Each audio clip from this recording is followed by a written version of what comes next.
एक मिथ आप हमें बताएं जो कि सिविल सर्वेंट की लाइफ को लेकर सोसाइटी सोचती है। आज के दिन में अगर आप डिफाइन करोगे तो जनरल पब्लिक का ये है कि सारे कर। एक मिस्टेक आप हमें बताएं जो कि आपके समय में भी हो रही थी, जो लोग तैयारी करते थे उनसे, और आज के समय में भी हो रही है। सबसे पहले इम्पोर्टेंट है अपनी क्षमता का आंकड़ा। My father used to tell कि Sanjay, it is not compulsory that you should be honest in bureaucracy, you should look honest. Railway के अंदर दो फोर्सेज काम करते हैं, एक आरपीएफ होता है, एक जीआरपी होता है। तो सर इन दोनों फोर्सेज के अंदर क्या डिफरेंस है, कौन फोर्स किस लिए यूज की जाती है? देखिए, जी आरपीएफ जो बन के आया ना, वो अगर हमारा कोई बच्चा जो है स्टेशन पे गुम हो जाता है तो हम तुरंत तत्काल प्रभाव में क्या करते हैं? उसकी टिकट की ब्लैकमेलिंग होती है, उसके अंदर भी करप्शन है, क्योंकि हम तत्काल टिकट करते हैं तो हमें मिलता ही नहीं है। तो सर क्या टिकट के अंदर भी जो है कुछ करप्शन होता है? जहाँ डिमांड सप्लाई होगा वहाँ करप्शन होता है। प्लेटफॉर्म बिकता है उस स्टॉल से कि ये गाड़ी इस प्लेटफॉर्म पे लाओ, वो स्टॉल की बिक्री बढ़ जाएगी। अगर हम अननेसेसरी चेंज पुलिंग कर रहे हैं तो उसके बाद क्या होता है? देखिए, अलार्म शेक बोले कि जन ऑप्शन सेंटर खोल गया। सर एक रेलवे की फैसिलिटी जो कि जनता नहीं जानती या फिर बहुत कम जानती है। रेलवेज की सबसे बड़ी खासियत है कि मेडिकल और स्कूल रेलवे चलाती बहुत जगह अपनी जगह पे। कि आप एग्जाम से एक दिन पहले मूवी देखते हैं, तो सर इसके पीछे क्या रीजन क्या था? इसके पीछे ये रीज़न था, मैं आज के बच्चों को भी बताना चाहूँगा। जय हिंद दोस्तों आज की ये पॉडकास्ट वीडियो आप सबके लिए काफ़ी इन्फॉर्मेटिव होने वाली है, क्योंकि आज के इस वीडियो में जो हमारे गेस्ट हैं वो रेलवेज के काफ़ी सीनियर ऑफिसर रह चुके हैं, और आज के इस वीडियो के माध्यम से हम उनसे बहुत सारी चीज़ें रेलवेज के बारे में जानने का प्रयास करेंगे, जो कि कॉमन मैन के लिए भी इन्फॉर्मेटिव होगी। साथ साथ हम यूपीएससी से रिलेटेड बहुत कुछ चीज़ें सीखने का प्रयास करेंगे इस वीडियो के माध्यम से। साथ में फिटनेस से रिलेटेड हम बहुत कुछ सीखेंगे, और भी बहुत से डायमेंशन है जो कि हम पॉडकास्ट के दौरान कवर करेंगे। तो आपका बहुत कीमती समय नहीं लेते हुए हम अपने गेस्ट से आपको इंट्रोड्यूस कराते हैं। हमारे साथ हैं श्री संजय किशोर सर, जो कि रेलवेज के अंदर IRPFS एक सर्विस होती है, वहाँ पे एज आ चीफ सिक्योरिटी कमिश्नर रह चुके हैं। और आज के इस वीडियो के माध्यम से हम सर के साथ ही बातचीत करके सर से अपनी जानकारी लेने का प्रयास करेंगे। तो सबसे पहले सर आपको तो धन्यवाद कि आपने अपना बहुमूल्य समय हमें दिया। Thank my pleasure. Sir sir हम चाहेंगे कि सबसे पहले अपने स्कूलिंग लाइफ के बारे में थोड़ा सा बताएं, क्योंकि आपकी जो स्कूलिंग लाइफ है ये हम सबके लिए काफ़ी मोटिवेटिंग हो सकती है, वो जर्नी काफ़ी मोटिवेटिंग है। बेसिकली स्कूल का ऐसा है कि माय फादर, मेरे पिताजी रेलवेज में थे, तो गोरखपुर में पोस्टेड थे। जब मैं 5th कार्मल स्कूल से पास किया तो इंग्लिश मीडियम स्कूल गोरखपुर में नहीं होता था, एक रेलवेज का स्कूल था। तो वहाँ हम लोग एडमिशन मिला, पर फाइनली कुछ ऐसी स्थिति हो गई कि पेरेंट्स ने डिसाइड किया कि इसको बोर्डिंग स्कूल भेजना है। तो उसमें ओक झारी पानी और आपको ला मार्टिनर और जितने भी स्कूल्स होते थे उसमें कंपटीशन दिलाया गया। रामकृष्ण मिशन, तो somehow the other Ramakrishna mission Jharkhand में था, जहाँ 12 ज्योतिर्लिंग में आता है। तो धार्मिक प्रवृत्ति का परिवार था, तो बोले कि ये सबसे अच्छी जगह है कि इससे मिलने भी जाएंगे और बाबा को जल भी चढ़ाएंगे। और हमारे मामा, हमारे भाई साहब, बहुत लोग फैमिली वाले उस कंपटीशन को दिए थे, बट किसी तरह सफल नहीं हो पाए थे। पर मेरा भाग्य या दुर्भाग्य, बचपन में अगर मैं सोचूंगा कि दुर्भाग्य था, तो मैं वहाँ बोर्डिंग में चला गया और फिर वहीं से मेरी बोर्डिंग लाइफ शुरू हो गई। और जो 1973 में जो ट्रंक संजय किशोर क्लास 6th लेकर के मैं गया था, वही ट्रंक लेकर के मैं आरपीएफ एकेडमी ज्वाइन किया। तो मेरे बैचमेट्स ने बताया, ये तो मिटा दो यार, अब तो हम IRPFS हो गए हम। जी। That was how it started. तो सर बोर्डिंग स्कूल ने आपको किस तरीके से डिसिप्लिन सिखाया? आप चूंकि आप बोर्डिंग स्कूल से पढ़े हुए हैं, और बोर्डिंग स्कूल की जो डिसिप्लिन होती है वो काफ़ी मायने रखती है। तो सर वो डिसिप्लिन आपको आज किस तरीके से हेल्प कर रही है? देखिए, बोर्डिंग स्कूल जब भी होता है तो टाइम टेबल्ड होता है। अगर आप नॉर्मल स्कूल में पढ़ते हैं तो स्कूल के टाइम टेबल के मुताबिक चलते हैं, पर नॉन स्कूल टाइम में टाइम टेबल नहीं रहता, क्योंकि आप घर में रहते हैं। तो बोर्डिंग स्कूल में पढ़ने से सबसे बड़ा एडवांटेज क्या होता है कि आपकी लाइफ टाइम टेबल्ड हो जाती है। जी। आज के दिन भी अगर 5 बजे शाम को मैं अगर गेम ना करूं, जिम ना करूं, तो मेरा शरीर कुछ पूछता है मेरे से, क्योंकि उसमें वो गेम्स पीरियड बोर्डिंग स्कूल में था। सबसे बड़ा एडवांटेज होता है कि आपकी लाइफ टाइम टेबल्ड हो जाती है, and you can plan your life, और टाइम मैनेजमेंट आपके हाथ में रहता है। दूसरी चीज बोर्डिंग स्कूल में ये होती है कि आप अलग लोगों के बीच में रहना सीख जाते हो। आसामी, बंगाली, जाट, उड़िया, हर एक कल्चर के बारे में आप सीख जाते हो, एंड आप समझते हो कि कैसे सरवाइव किया जा सकता है। जी। और सबसे बड़ी इंपॉर्टेंट चीज जो मैं समझता हूँ बोर्डिंग स्कूल में, कि आप दर्द अकेले सहना सीख जाते हो। सर फिटनेस तो आपकी दिख रही है, क्योंकि आप 65 ईयर्स के हैं, और कोई बिलीव नहीं करेगा कि 64। 64 ईयर के हैं, और कोई बिलीव नहीं करेगा कि आप 64 ईयर के हैं। तो सर आपके पिताजी जैसे कि आईआरपीएफ ये आईआरटीएस थे, ट्रैफिक सर्विस में थे। तो सर उनसे आपको क्या-क्या चीज़ें सीखने को मिली रेलवे से रिलेटेड? देखिए मेरे पिताजी जो आईआरटीएस थे तो वो कुछ ऐसा था, वो प्राइवेट रेलवेज़ में थे, बाद में रेलवे जब नेशनलाइज़ हुआ तो यहाँ आ गए, उन्होंने ट्रेनिंग कंप्लीट नहीं की तो बहुत लेट उनको आईआरटीएस मिला। हुँ, तो वो मिस कर गए। बेसिकली इसको आप जैसे कहोगे कि वो एज़ अ प्रोमोटेड आईआरटीएस थे। हुँ, तो जब भी मैं बोर्डिंग स्कूल से आता था, सुबह घर पे बंगले में बैठे रहते थे। बोले देखो बगल के बंगले में कौन है? हुँ, 22 साल का लड़का है, मेरे पोस्ट से बस 1 जूनियर है। हुँ, मैं बोलता था पापा 22 साल तो नहीं हो सकता ना, 21 साल से तो स्टार्टिंग करते हैं। हुँ, तो पिताजी लोग का होता है, बोले ठीक है मान लो 25 का होगा। हुँ, तो he give me an image like कि ही मुझे इंडिकेट करना चाहते थे कि ये क्यों नहीं कर सकते हो तुम? जी, so that was an initiation कि तुम ये कर सकते हो। और दूसरी चीज़ क्या थी कि मेरे पिताजी बहुत पढ़ते थे, तो अर्ल स्टेनली गार्डनर का, पेरी मेसन का नॉवल होता था, जी, तो वो उनके पास सीरीज़ था। जब हम 10th एग्ज़ाम दे के आए तो बस वही पढ़ते रहे and he used to read newspaper daily and he used to mark it. बचपन से मैं बोर्डिंग स्कूल से आता था हुँ, and I started reading newspaper बस उसी समय से। सो वो रीडिंग बुक्स एंड नॉवेल्स और न्यूज़पेपर और ये मोटिवेशन जो सामने बंगले में दिखाते थे, हुँ, आई थिंक वो चीज़ बहुत काम कर दिया और फाइनली एक मेरे लाइफ में एक घटना घटी जिसके चलते सिविल सर्विसेज के प्रति मेरी भूख जागी और I hmm. Came through in civil services in first attempt. Sir मैंने आपके कुछ पहले के पॉडकास्ट देखे, सर जिसमें आपने बताया था कि आपको एक्टिंग का शौक था, सिंगिंग का शौक था। तो सर हम ये जानना चाहेंगे कि जब आपको एक्टिंग का शौक था, सिंगिंग का शौक था, तो एक तो ये हुआ कि फैमिली आपके पिताजी ने आपको बताया कि आपको यूपीएससी करना चाहिए, रेलवे में आना चाहिए। सर एक ये कारण ही था कि सर इसके अलावा भी कुछ कारण थे जो कि आप यूपीएससी में आए? सिंगिंग और आपने कहते जो आपकी एक्टिंग के ये शौक था उसको नहीं किया? हमारे ननिहाल में भी लोग जो थे 1950s में मूवीज़ में काम करते थे। अच्छा। They are all 6 footers very good looking.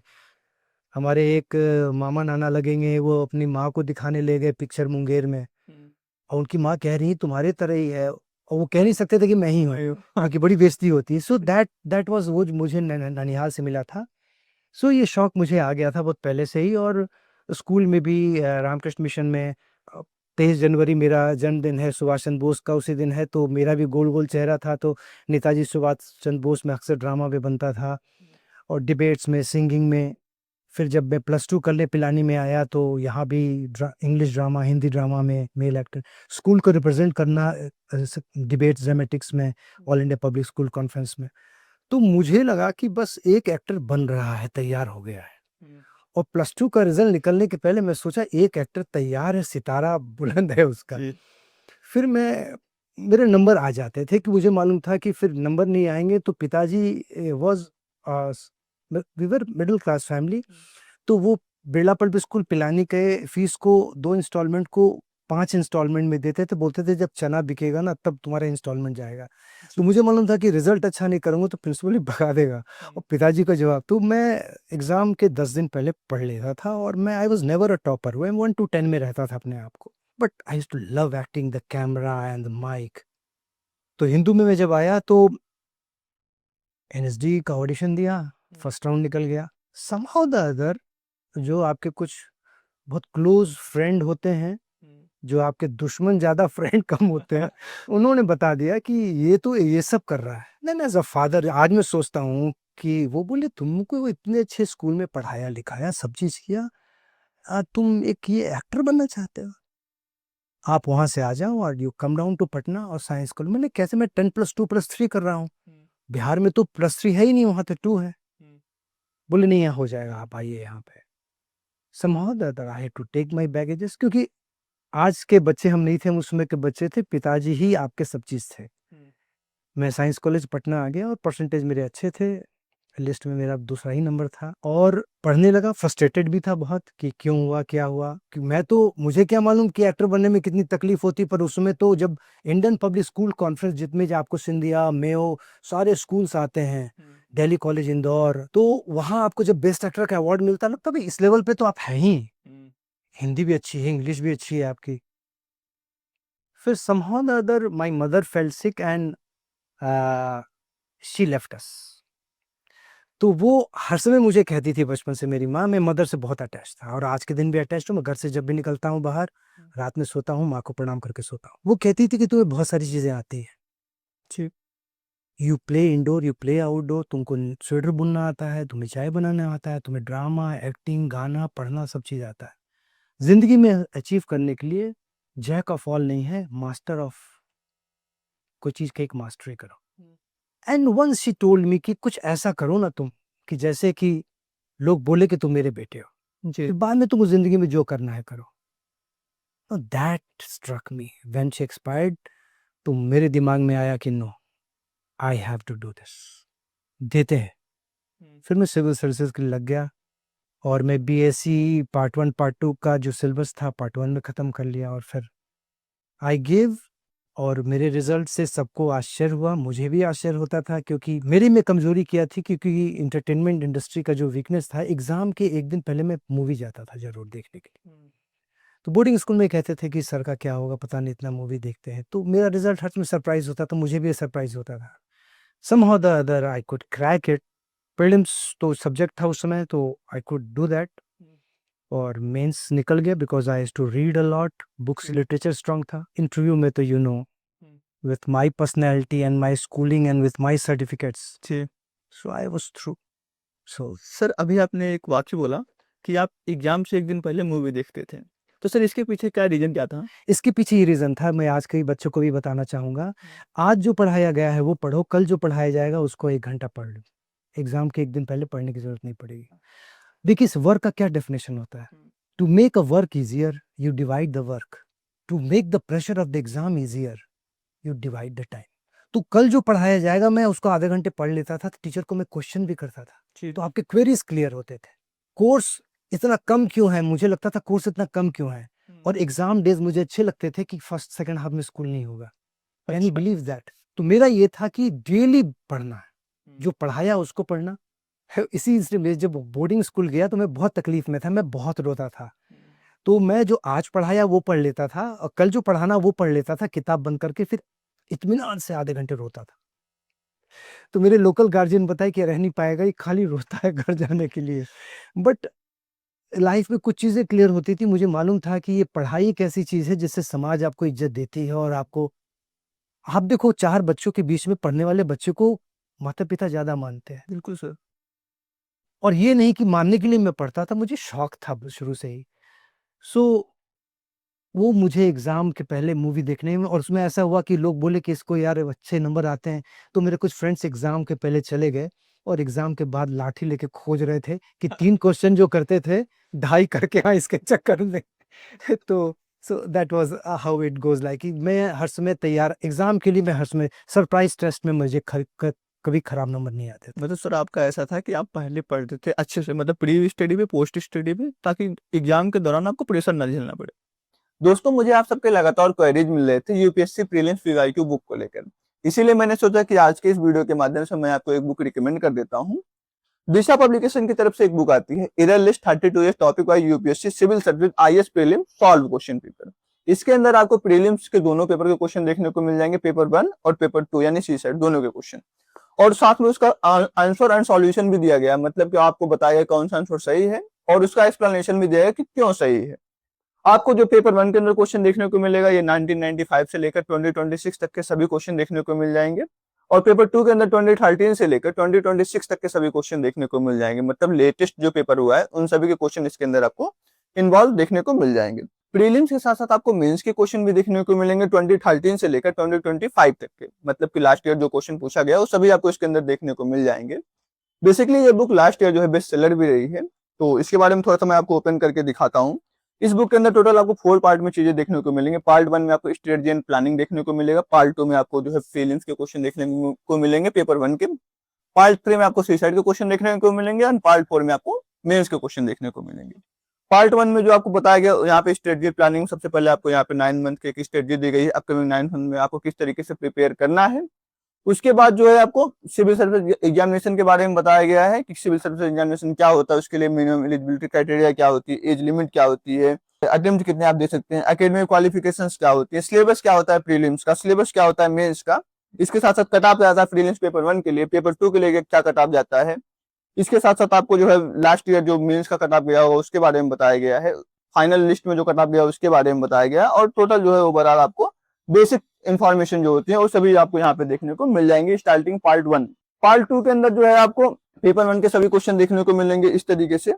जैसे कि पहले आपको क्वेश्चन दिया गया, उसके सामने आपको ईयर मेंशन कर दिया गया कि ये क्वेश्चन कौन से ईयर में पूछा गया है। इस तरीके से आपको 1995 से लेकर 2026 तक के सभी क्वेश्चन देखने को मिल जाएंगे। जब आप एक बार क्वेश्चन सॉल्व कर लेते हैं तो उसके जस्ट बाद आपको यहाँ पे हिंट एंड एक्सप्लेनेशन भी देखने को मिलेगा, मतलब कि क्वेश्चन का कौन सा आंसर सही है और वो आंसर क्यों सही, वो ऑप्शन क्यों सही है, उसके लिए आपको पूरा एक्सप्लेन किया गया है यहाँ पे। साथ में एक बेस्ट चीज यहाँ पे ये है कि यहाँ पे आपको सोर्स भी रिकमेंड किया गया है कि ये क्वेश्चन कौन से सब्जेक्ट से, कौन से चैप्टर से और किस पेज नंबर से पूछा गया, आपको यहाँ पे सोर्स भी रिकमेंड कर दिया गया है। तो ये एक बेस्ट पार्ट हो सकती है कि आपको यहाँ पे हिंट भी मिलेगा, एक्सप्लेनेशन भी मिलेगा एंड आपको सोर्स भी रिकमेंड कर दिया गया है कि कहाँ से क्वेश्चन पूछा गया है। इसके साथ साथ आपको डिसाइड डिराइव करके पोर्शन दिया गया है जिसके अंदर आपको चीजें जो है नोट के माध्यम से समझाई गई जो इंपॉर्टेंट चीजें हैं। तो इस तरीके से आपको पेपर 1 के सभी क्वेश्चन देखने को मिल जाएंगे, उसका सॉल्यूशन देखने को मिल जाएगा। इसी तरीके से आपको पेपर 2 के भी क्वेश्चन देखने को मिल जाएंगे और उसका हिंट एंड एक्सप्लेनेशन देखने को मिल जाएगा। अब बात करते हैं कि इसके अंदर आपको मेंस के भी क्वेश्चन दिए गए हैं, हालांकि उसका सॉल्यूशन नहीं दिया गया है। तो मेंस के अंदर जो क्वेश्चन दिए हैं कुछ इस तरीके से, पहले आपको उस पेपर के बारे में थोड़ा सा बेसिक इन्फॉर्मेशन दिया गया है, उसके बाद जो है आपको उसका जो है क्वेश्चन दिया गया है। तो इस तरीके से आपको paper 1, paper 2, paper 3 and paper 4 के क्वेश्चन दिए गए हैं, साथ में आपको एससी के क्वेश्चन दिए गए हैं, मतलब कि आपको 5 पेपर के क्वेश्चन इस बुक के अंदर इन्वॉल्व देखने को मिल जाएंगे। अब अगर बात करें तो इस बुक को जो है टॉपर्स भी रिकमेंड किया, काफी सारे टॉपर्स ने इसे रिकमेंड किया, AIR 2 ने, 4 ने, 10 ने एंड 15 ने। तो इस तरीके से ये बुक रहने वाली है। बेसिकली इस बुक की MRP 895 रुपीज है, बट अगर आप आज के समय में अमेजन या फ्लिपकार्ट पे बात करें तो ये बुक आपको 500 साढ़े 500 के रेंज में मिल जाएगी। अगर आप इस बुक को दिशा की वेबसाइट से परचेस करना चाहते हैं तो आप मेरा coupon code extra dose use कर सकते हैं, जो कि अभी आपको स्क्रीन पर दिख रहा होगा। इसको यूज करने के बाद आपको एडिशनल फर्दर डिस्काउंट भी देखने को मिलेगा।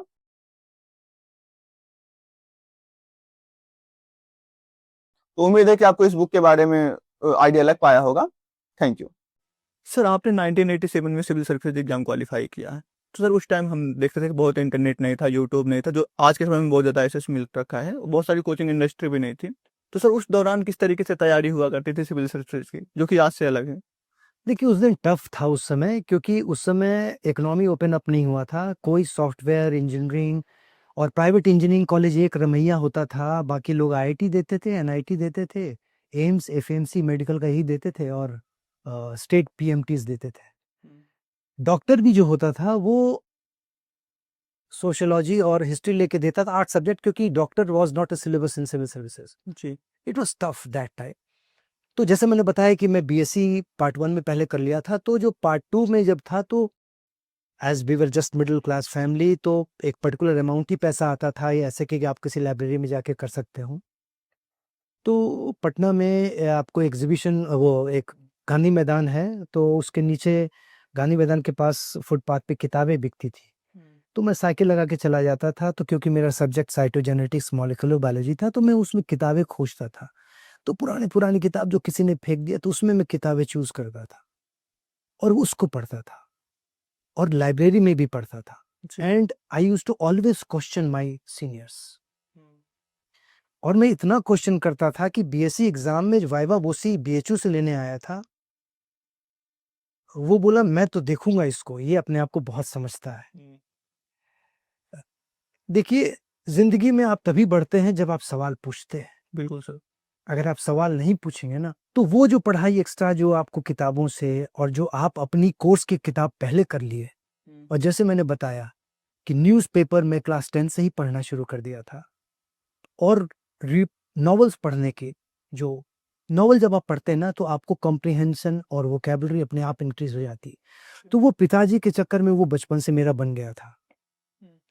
और जब आप कोर्स कंप्लीट कर लिया, फिर साइटोजेनेटिक्स में क्या करना है क्या नहीं होता है, और self study was very important. आपको बताएं हम लोग फॉर्म कैसे भरते थे, उसमें DFF नहीं होता था। बोले कौन सी सर्विस भरे, ये भरे वो भरे, नहीं इसमें गाड़ी मिलता है, नहीं नहीं इसमें यार बत्ती वाला मिलता है, अरे इसमें डिफेंस अकाउंट्स में कुछ नहीं होता है। तो मैं बोला यार क्या भरना है? बोले यार इतने 5 लाख बैठ रहे हैं, 800 आएंगे। आप पे जोश ऐसा होता है कि आज भी मेरे बैचमेट्स कहते हैं, संजय तू उसमें कहता था कि यार कुछ भी भर लो, if they don't select Sanjay Kishore they will lose a bureaucrat. That confidence I had. मुझे मालूम था कि क्या इनको चाहिए, तो जी। मुझे वो करना है। मेरे लिए पढ़ाई लाइफ का एक अंग था। 24 घंटे में पढ़ाई was just like eating something. जी। तो मैं कभी भी क्वांटिटी ऑफ आवर्स पे नहीं गया। जो लोग कहते हैं ना 15 घंटे इन्होंने पढ़ाई की, that is good for selling and all that. Impossible. एक इंडिविजुअल पढ़ ही नहीं सकता है। I believed in the quality of the hour. 45 minute के बाद मुझे वो एक लाइन काला धागा दिखता था। पर वो जो क्वालिटी ऑफ आवर्स बहुत इंपॉर्टेंट है। और सबसे बेसिक चीज़ क्या है कि भूख होनी चाहिए। जो आपकी सबसे मदर ने जो कहा है ना, जब तक पेट में भूख नहीं होगा ना, सिविल सर्विसेज़ नहीं होता है। जी।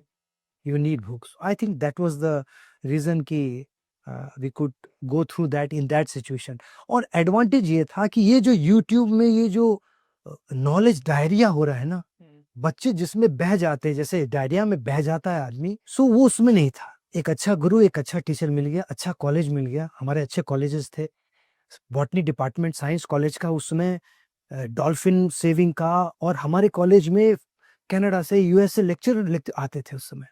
आई am talking about Patna in Bihar in 80s। Rajiv Gauba हमसे 2 साल सीनियर थे, जो cabinet secretary. We were the same college. Science college ऐसा होता था कि फॉरेस्ट सर्विस में 1 to 7 rank and 12 to 18 science college Patna का होता था। 90s की बात नहीं कर रहा हूँ। So that was the result की जिसके चलते हम लोग कर सके। एक कल्चर भी साइंस कॉलेज में था कि जो कम्पीट कर गया अपने नोट्स छोड़ के जाता था। We used to feel pride कि अपने कॉलेज से लोगों को इतना होना है। और जिस साल में कम्पीट किया उसमें यूपीएससी टॉपर हमारे ही बैच के थे, हमारे ही हॉस्टल के थे, अमित सोहाई। सर पीयर ग्रुप भी कहीं न कहीं मायने रखता है ना? सर, मैं आपसे एक क्वेश्चन करना चाहूँगा इसलिए क्योंकि आपने खुद सिविल सर्विस एग्ज़ाम क्वालीफाई किया, आप लगातार स्टूडेंट को गाइड भी कर रहे हैं। तो सर ऐसी एक मिस्टेक आप हमें बताएँ, जो कि आपके समय में भी होती थी, जो लोग तैयारी करते थे उनसे और आज के समय में भी हो रही है और रिपीटेड है टाइम के अकॉर्डिंग? देखिए, सबसे बेसिक चीज़ है क्या कि मैं अगर 3 फीट जंप कर सकता हूँ, हुँ। तो मैं 5 फीट वाले जंप वाले टूर्नामेंट में क्यों जाऊँगा? सबसे पहले इम्पोर्टेंट है अपनी क्षमता का आकलन। नॉलेज पॉइंट ऑफ व्यू से, सामाजिक पॉइंट ऑफ व्यू से, आर्थिक पॉइंट ऑफ व्यू से। आज के दिन सिविल सर्विसेज में आपको समाज का सपोर्ट चाहिए, हुँ। आपको पैसे का सपोर्ट चाहिए। It is a very costly affair, क्योंकि हमारे समय 3 अटेम्प्ट 27 साल। 3 अटेम्प्ट दिया 27 साल, पिक्चर ओवर, सारे प्रोफेसर बन जाते थे हम लोग सब लोग। आज 32 साल तक वो घिसी हुई गाड़ी को आप खींचते रहते हो, माँ-बाप खेत बेचते रहते हैं, और ये कोचिंग इंस्टीट्यूट्स आपको कहते हैं रिपीटर का ये 50% डिस्काउंट दूँगा। तो ये सारी चीज़ें जो हैं, आपको पहले अपनी क्षमता का आकलन करना है। आप कूद जा रहे हो जहाँ आपको तैरना नहीं आता। आप 5 फीट तैर सकते हो, आप 10 फीट वाले नहर में जा रहे हो। सबसे इम्पोर्टेंट गलती चीज़ होती है, आप 10 इयर्स के क्वेश्चन को सॉल्व करो कि आपका लैंग्वेज कमांड, आपका जनरल नॉलेज कमांड, क्योंकि आपको सिविल सर्विसेज़ के समय मुखर्जी नगर में रह कर के वो आपको मालूम है कि जो आज 10 साल पहले का जो करंट अफेयर्स था, आज का स्टैटिक है। हुँ। तो जो अगर आप 10 साल पहले पढ़ना शुरू किए हो, तो आपको स्टैटिक पढ़ने की ज़रूरत नहीं है। और आज जो करंट अफेयर्स हो रहा है, कहीं से कनेक्टेड है। जी। तो वो जब आप शुरुआत से तैयारी करते हो, अगर आप बोलो अचानक बीएससी किया, मुझे सर आईएएस बनना है। मेरे इंस्टाग्राम में फॉलोअर्स कहते हैं मुझे आईएएस बनना है। हमने बेटा आप इंस्टाग्राम में आप कभी नहीं बन सकते। तो सर ऐसा क्यों कह रहे हो? तुम्हें खराब लगेगा क्योंकि मैं गलत गाइड नहीं करता हूँ। तो क्षमता का आकलन बहुत ज़रूरी होता है। हुँ। और दूसरी चीज़, आज के दिन में जो लोग इतने कोचिंग इंस्टीट्यूट्स के इसके बाद हैं, मी टाइम बहुत इंपॉर्टेंट है। एनालिटिकल दिमाग मिलता है तब जब आप खुद स्टडी करते हो। जी। एक होता है उँगली पकड़ करके आपको कोई रास्ता ले जाता है। कोचिंग इंस्टीट्यूट्स उँगली पकड़ के ले जाता है। ये पढ़ो ये नोट्स। एक होता है खुद रास्ता खोजते हो। आप झाड़ी हटाते हो, रास्ता बनाते हो। ऐसा क्यों हुआ? बिकॉज़ सिविल सर्विसेज़ जैसे इस बार का प्रीलिम्स आप देखोगे, क्यों चेंज किया? Analytical mind. तार्किक क्षमता आप रखें, सोच एकदम एक क्वेश्चन बता देता हूँ मैं, ये एग्ज़ाम्पल देता हूँ एनालिटिकल माइंड। हुँ। मेरा एंथ्रोपोलॉजी था, दूसरा सब्जेक्ट। रिलिजन एक है चैप्टर, जी। तो रिलिजन के डेफिनिशंस एक से एक लोग सब डेफिनिशन दिए हैं। मैं रोड सिस्टम मेरे से नहीं हो पाता था। मैं रट नहीं सकता हूँ कोई चीज़, जिसके चलते एक बार मुझे मेरे दोस्त बैंक का एग्ज़ाम लेने ले गया, तो वो कब घंटी बज गई पता नहीं चला। ए के बाद बी होगा, इसके बाद क्या होगा मैं समझ ही नहीं पाया क्या है। बिकॉज़ मेरा क्वांटिटेटिव एप्टीट्यूड अच्छा नहीं है। वो मैं अपनी क्षमता का आकलन कर लिया था कि मैं बैंकिंग एग्ज़ाम ये सब चीज़ के लिए मेरा नहीं है। मेरा एनालिटिकल डिमांड है, मेरा क्वालिटेटिव एप्टीट्यूड ज़्यादा बेटर है। तो आप जब रिलिजन के बारे में पूछा गया, क्वेश्चन क्या आता है? How will you define religion?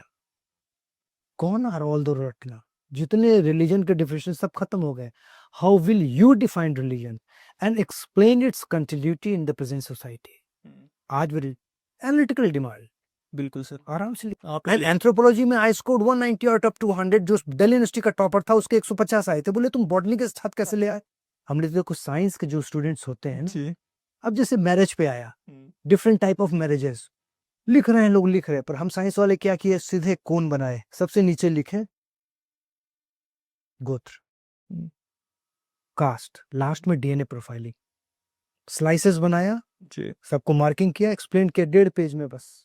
मुझे मालूम है 60 में मुझे 50 आ गया हो, और जो 4 पेज लिखा होगा, क्योंकि देखो मैं अगर एग्जामिनर हूं तो मैं तो डायग्राम देखूंगा, बोले यस ही नोज, उसको पढ़ने की जरूरत नहीं, उसको भी तो टाइम बच रहा है. बिल्कुल sir. You tend to guide examination अपने आंसर से, यू गाइड योर एग्जामिनर, आप उसको बताओ. और हम लोग जो मिशनरी स्कूल में पढ़े हैं, हम लोग पेज इधर छोड़ना, हेडलाइन लिखना, उसको मार्किंग करना. एग्जाम हम बॉटनी का देते थे तो हाथ ऐसे रखते थे और यहाँ पे स्केच पेन्स रखते थे, जी। कि वो टाइम जो पैकेट से निकाल के स्केच पेन का जो लगाएंगे वो टाइम बचाते थे. ग्रीन यहाँ से उठाया, ये इसको बनाते थे स्टैंड. तो वो यू गाइड, आपका आंसर मटेरियल भी अच्छा होना चाहिए और खूबसूरत भी होना चाहिए, जी। So you get better marks in that. Sir ये आपने बहुत ही इंपॉर्टेंट बात यहाँ पे बताई है। मुझे लगता है कि जिन्होंने आपको सुना हो उन्हें थोड़ा सा आइडिया लगाओ कि हमें प्रेजेंट करना आना चाहिए। आपको कितना आता है इससे ज़्यादा जरूरी है कि आप कितने अच्छे से उसको प्रेजेंट कर पा रहे हैं। जी। सर चूंकि आप खुद सिविल सर्वेंट रहे हैं, आपने 34-35 साल नौकरी की, आपके पिताजी भी थे, तो आपने सिविल सर्वेंट की लाइफ को अच्छे से देखा है। तो हम आपसे ये जानना चाहें कि एक मिथ आप हमें बताएं जो कि सिविल सर्वेंट की लाइफ को लेकर सोसाइटी सोचती है, जो कि मिथ है। आज के दिन में अगर आप डिफाइन करोगे तो जनरल पब्लिक का ये है कि सारे करप्ट होते हैं. My son was in Canada, उसके फ्रेंड्स कहते हैं ये हो ही नहीं सकता यार. हम जब सर्विस में थे तो हमें पता नहीं था कि ये ऐसा होता है. बाहर निकलने के बाद पता चला कि आप कुछ, मैं अपने बारे में नहीं कह सकता, मेरे जितने फॉलोअर हैं, मेरे जितने ऑल इंडिया स्टाफ हैं आरपीएफ के, they can better tell about me, कि मैं तो कुछ उस 2-3% में ही रह गया और उसके चलते बहुत परेशानी झेलनी पड़ी. तो ये जो मिथ है कि एक तो ये है कि सब करप्ट हैं, और दूसरी चीज ये है कि इट इज ऑल रोजी. इट इज नॉट ऑल रोजी, it's very tough. It is very tough. आप डे टू डे सर्वाइव करते हैं क्योंकि आपकी पूरी फैमिली आपके उस नौकरी पर आधारित है. क्योंकि कंडक्ट रूल के मुताबिक आपका जो भी टैलेंट है या बिजनेसमैन भी हैं, कुछ नहीं कर सकते आप civil services. My father used to tell कि Sanjay, it is not compulsory that you should be honest. In bureaucracy you should look honest. फिर उसको कोलोकियल टर्म में बताते थे कि ताड़ के पेड़ के नीचे अगर तुम दूध भी पियोगे ना तो लोग बोलेगा ताड़ी पी रहे हो. बिल्कुल सर। तो you should not be drinking milk below the. And he used to tell me, because शुरू से ही मैं थोड़ा फ्लैशी था, शायद आज भी फ्लैशी दिख रहा हूँ, मेरा नेचर रहा है. तो बोलते थे कि हर समय सोबर रहना बहुत जरूरी होता है. और जिसके चलते like if I was married and somehow the other my wife was gifted with a Maruti 800 Dhanbad posting, and when I started made raid against coal mafia, vigilance Delhi में चला गया कि आते साथ माफिया ने इनको मारुति 800 दिया. मैं बात कर रहा हूँ 1989 की. मारुति 800 बहुत कीमती होता है.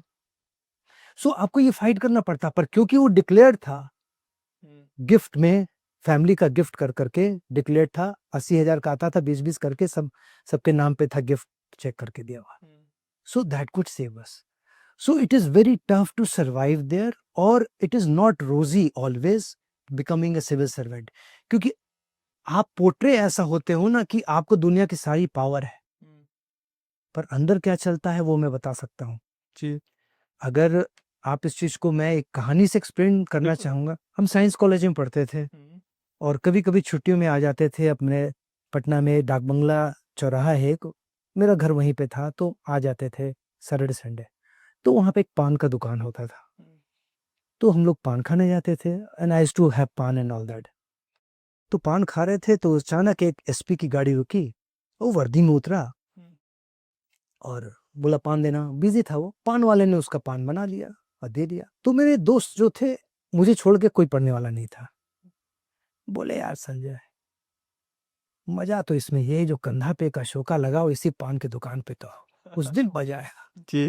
और देखिए कुछ चीजें ऐसी हो जाती, मैं समस्तीपुर में पोस्टेड था, वो मैं मीटिंग करने पटना गया एडीजी रेलवे से। मैं अपने ऑफिशियल व्हीकल से गया और मैं फोन किया सारे दोस्तों को कि मैं आ रहा हूँ, और उसी डाकबंगले चौराहे पे गाड़ी रुकी मेरी। मैं वर्दी में था, पहना हुआ था, पर सीन क्या था कि तुरंत उसके पहले ही फोन आया था कि नरकटियागंज में सर 8 एक्यूज हाजत तोड़ के भाग चुके। अब आप समझ जाइए, उसमें मुझे आईजी को जवाब देना है, दिल्ली जवाब देना है कि कैसे 15 एक्यूज, आपका कैसा था, क्या इंस्पेक्शन किया कि आपका हाजत तोड़ करके भाग गया। तो वो चीज जो उसमें दिखता था उसको, हमारे दोस्तों को दिखता है, क्योंकि जब आप नौकरी में आते हो ना, तो आपको ये नहीं दिखता है कि आपके आज जो नए लड़के जो पुलिस में कांस्टेबल भी बनते हैं, गांव में ऐसे घूमते हैं, रील बनाते हैं, कोई ये नहीं कहता है कि मैं सरकार के लिए, सेवा के लिए समर्पित हूँ। तो जब जो दिखता है बाहरी को ना, वैसी बात होती है। उसमें टेंशन में था कि मैं इसको कैसे मैनेज करूंगा। दोस्त आए, पान खाए, उनके साथ मैंने हाथ मिलाए, वो बहुत खुश हुए। तो ये अंतर होता है, जो बाहर दिखता है वो अंदर नहीं होता, अंदर बहुत टेंशन होता है। जी। सर मैं आपकी एक वीडियो देख रहा था, अभी आपने कॉप की बात की, तो अभी यूपी में जो है 60,000 वैकेंसी आई थी, तो आपने एक वीडियो में उसके बारे में बताया हुआ है, मैं उसी पे बात करना चाहूँगा। आपने बताया कि 60,000 वैकेंसी आ गई, काफ़ी लंबे समय से पहले नहीं आई थी। उनको ट्रेनिंग देने में वहाँ पे, क्योंकि हमारे पास इतना इंस्टीट्यूशन नहीं है कि हम उनको ट्रेनिंग अच्छे से दे पाएँ। तो सर कहीं न कहीं ये भी एक रीज़न है कि जो लोग कॉप भी हो जाते हैं, मतलब सिपाही बने, वो भी दिखाते हैं कि हाँ, ये सर इसके पीछे ट्रेनिंग की कमी है? देखिए इसके पीछे क्या है, जैसे इंडियन रेलवेज का ही बताऊंगा, आरपीएफ का। जी। आरपीएफ में नाउ आई कैन टेल कि हर एक रेल मंत्री बनते हैं, रेल मंत्री बनते हैं तो चेंज होता है, कभी आरपीएफ आरआरबी से होता है, कभी ये लेता है, कभी हिंदी इंग्लिश था तो और भी लैंग्वेज होगा। एक फेज में बंगाली भी आया, I don't want to name names. ये करते करते वैकेंसी आगे बढ़ते जाती है, क्वेश्चन लीक्स होते हैं, उससे वैकेंसीज आगे बढ़ते जाती है। You pile up the vacancies. जब आप वैकेंसी पाइल अप कर लेते हैं तो आपको डिमांड और सप्लाई का गैप बढ़ जाता है। ऑस्मोसिस अगर आप साइंस में पढ़े हो, ये एक जगह एकदम सूखा है, या जैसे अमेरिका ही जाना है, जैसे डंकी रूट है, जी। तो किसी तरीके से आदमी जाएगा ही जाएगा। तो जो क्वेश्चन लीक होते हैं वो क्योंकि आपको जब एक बार जो पाइल अप हो गए 3-4 साल के वैकेंसीज, पानी बहता रहता है कंटिन्यूअस, खून बहता रहता है, बीमारी नहीं होती है। पानी जम जाता है, खून जम जाता है, या पैसा जम जाता है, तो बीमारी वहीं आती है। जब आपकी वैकेंसीज जम गई 4 साल की ना, तो बीमारी आएगी। अब आप एग्जाम ले लिए, कोई भी ट्रेनिंग इंस्टीट्यूट, जैसे आरपीएफ में, जैसे मैं था आईजी जयपुर उस समय, तो मेरे ट्रेनिंग इंस्टीट्यूट था बांदीकुई में, 200 स्ट्रेंथ था ट्रेनिंग करने का। और वो वैकेंसीज जमा होकर करके, मैं इसलिए बोला क्योंकि मैं जी। एक्सपीरियंस रहा। हुआ क्या कि इसमें आपको 500 लोगों की ट्रेनिंग करानी है, ठीक है, मैदान सही है, प्लेटून बन जाएंगे, लेटरिन बाथरूम, बैरक्स, टीचिंग, हवलदार, थाना छोड़ के कौन जाएगा ट्रेनिंग सेंटर पढ़ाने के लिए, पर लड़के निकल के आ रहे हैं। रेलवेज लिख रही है आईटीबीपी को, पेमेंट कर रही है, भूंसी आपको यहाँ पे हरियाणा में, अरुणाचल प्रदेश आई सीआरपीएफ का ट्रेनिंग इंस्टीट्यूट, रेलवे पैसा दे रही है, सब तैयार, हाँ मैं तैयार हूँ, सबको पैसा मिल रहा है। एंड आई टेल यू, 9 महीने लड़के घास काटते रहे, उनको मिला कि एक तो पैसा भी मिल गया, इनसे पूरा ट्रेनिंग इंस्टीट्यूट की पोताई करवा लेता। उनको मार्जिन तक कुछ नहीं मालूम। सेम चीज, अगर आपको ट्रेनिंग इंस्टीट्यूट 60,000 के लिए नहीं है, आप कहाँ से ट्रेनिंग दिलवा पाएंगे? सही बात है। सो जब लैक ऑफ ट्रेनिंग होगा, लैक ऑफ बिलोंगिंग होगा। बिलोंगिंग समझते हैं जी। कि मैं यूपी पुलिस से, यूपी पुलिस। आज क्या हो रहा है, मैं आरपीएफ, आज क्या हो रहा, मैं वर्दी वाला हूँ, मेरा डेडिकेशन नहीं है। आप एचआर में पढ़ते होंगे कि सेंस ऑफ बिलोंगिंग आती है। जब हम ट्रेनिंग आते हैं, स्टाफ कॉलेज बड़ौदा में जाते हैं, तो हम स्टाफ कॉलेज बड़ौदा का टी शर्ट्स मिलता है, जी। आर्मी में टी शर्ट्स मिलता है, जो आजकल बाजारों में मिलने लगा।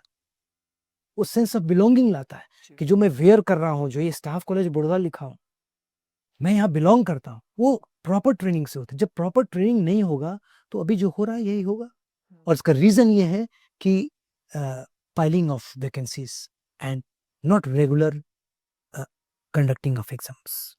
सर ये तो बात हो गई इसके ऊपर। सर अब हम आपसे ये डिस्कस करना चाहेंगे, चूँकि सर आप सिविल सर्वेंट रहे हैं, आपने अंदर के प्रेशर्स को भी देखा होगा। तो सर वो कौन-कौन से प्रेशर होते हैं जो कि बहुत मतलब कॉमन होते हैं आप लोगों के लिए, बट जो आउटसाइड मतलब लोग पीपल है, मतलब जो एक आम जनता है, उन्हें नहीं दिखता है। उन्हें लगता है कि मतलब इनकी लाइफ तो सब अच्छे चले, बट सर कुछ आपको प्रेशर जो रेगुलर बेसिस पे देखने को मिलता हो? प्रेशर डेली होता है। देखिए सिविल सर्वेंट घर से जब निकलता है ना 10 काम सोच करके, शाम को लौट के आ जाता है उधर बाकी सब काम करके आता है एक्सेप्ट वो 10 काम कर छोड़ करके। क्योंकि घर से ऑफिस जाते जाते इतने फोन कॉल्स आ जाते हैं आपको कि आज मंत्री जी सफदरजंग में आएंगे नया ट्रेन का, वो आज आईआरसीटीसी का वो चेक करने आएंगे, जलंधर में ये हो रहा है, श्रीनगर में ये हो रहा है, लखनऊ में ये हो रहा है, चीफ मिनिस्टर आएंगे, ये आएंगे, प्रेसिडेंट का प्रोग्राम आ गया, मूवमेंट का ही आ गया। तो वो प्रेशर इतना ज़्यादा होता है कि आप अपना काम तो कर ही नहीं पाते हैं। और उस समय मैं आपको बताऊं, आपका जो रीडर होता है ना वो आपकी सेकंड वाइफ बन जाता है। वो बोलता है कि सर वो स्कूल फीस बच्ची का देना था, आज लास्ट डे। आप परिवार को भूल जाते हो, उसको कहते हैं नौकरी, dedication. So it becomes really very tough. Pressure postings transfers का होता है। हुँ। फोन उठाया, मंत्री जी बात करेंगे, मैं नाम नहीं बताऊंगा मंत्री किस। नमस्कार सर, संजय किशोर बोल रहे हैं, कैसे हैं भाई? जयपुर तो पूरा अच्छा लग रहा होगा आपको। सर जी। नौकरी कर रहा हूँ। भाई एक इंस्पेक्टर है, इसको जरा ट्रांसफर कर दीजिए यहाँ, शाम को जरा ट्रांसफर ऑर्डर टैक्स कर दीजिए। फाइल मंगाया, हो ही नहीं सकता इसका ट्रांसफर, ये वहीं से गया हुआ है। रूल है कि आप दोबारा नहीं आ सकते। इसको चार्जशीट मिला हुआ है, I cannot do that. Then you ring up your senior sitting here in railway board. Sanjay I don't know, मुझे तो फोन कॉल नहीं आया। आप ही को डील करना होगा। देन आई से कि इट्स ओके, क्या किया जाए। अब बाकी लोग मजा लेते हैं, बाकी भी देख रहे हैं क्या करते हैं, फिर हम भी पैरवी लगाएंगे ऐसा। जी। आई सेड ऐसा करो, एक सादे कागज में लिखो रूल्स, टाइप करो कि ऐसे ऐसे रूल यहाँ पोस्टेड थे, ऐसे ऐसे, इनको ये चार्जशीट मिली है और चार्जशीट मिलने के बाद इतने रूल के मुताबिक नहीं आ सकते, and send it unsigned, no signature and fax it. आप फैक्स कर दिए, इजी। अभी मैं मुस्कुरा के कह रहा हूँ, जी। मैं लंच में घर नहीं गया था, मैडम ने फोन किया, मैं लंच में नहीं आ सकता हूँ, मैंने कुछ हुआ है। तो हमारी फैमिली समझ जाती है कि कुछ प्रेशर आज हुआ है। 5:30 बजे फोन कॉल आया, क्यों? आपको मैंने बोला था फैक्स करने के लिए ट्रांसफर ऑर्डर, आपने आप ये कर रहे हैं। हमने सर रूल ये है, ये नहीं हो सकता, I am going to talk to your DG. और मैं देखता हूँ, no that was my way, I wanted to rope in DG also. अभी डीजी जो हाथ हटा रहे थे वो आ गए बीच में। फिर यार कहाँ तुम उनको फंसा दिए। मैं बोला सर ये तो ये स्टैंड है। बोले संजय बुलाए थे, बहुत गुस्सा रहे थे, ट्रांसफर की बात कर रहे थे। हमने सर वो तो आपकी इच्छा है, सरकार की इच्छा है। I was very much clear. Transfer अगर सरकार जहाँ चाह रही है वहां जाओगे ना, शेर की तरह नौकरी करोगे। अगर अपने पैरवी से ट्रांसफर लोगे ना, गिदड़ की तरह नौकरी करोगे। फैमिली का सपोर्ट बहुत है, तनख्वाह मिलेगा, बंगलो पे मिल जाएगा, एक रेस्ट हाउस मिल जाएगा, घर मिल जाएगा। बच्चों को बोर्डिंग डाल दिया था मैं। जी। ये उसका जिसको कि बाय चीज नहीं कुछ करना है, ये उसकी बात कर रहा हूँ। जी। क्योंकि अगर मैं इंस्पेक्शन में भी जा रहा हूँ, मैं आईजी भी हूँ, तो मेरी पत्नी मेरा 4 पूड़ी भुजिया अचार टिफिन में दे देती थी, क्योंकि उनको 2 बजे भूख लग जाएगी, क्योंकि वहाँ लेट पहुंचेंगे, फिर साहब आए तो खाना आएगा, वो तेल भरा हुआ वो आएगा, सारा चीज, वो खाना किस पैसे से आ रहा है वो भी बहुत घटना होगी। चुपचाप गाड़ी में ही अपना पानी पी करके उतरे, खाना खा लिया थी। और स्ट्रिक्ट ऑल्सो, खाना नो, नो खाना रिक्वायर्ड, कोई है रिक्वायर्ड नहीं, चलिए इंस्पेक्शन के लिए।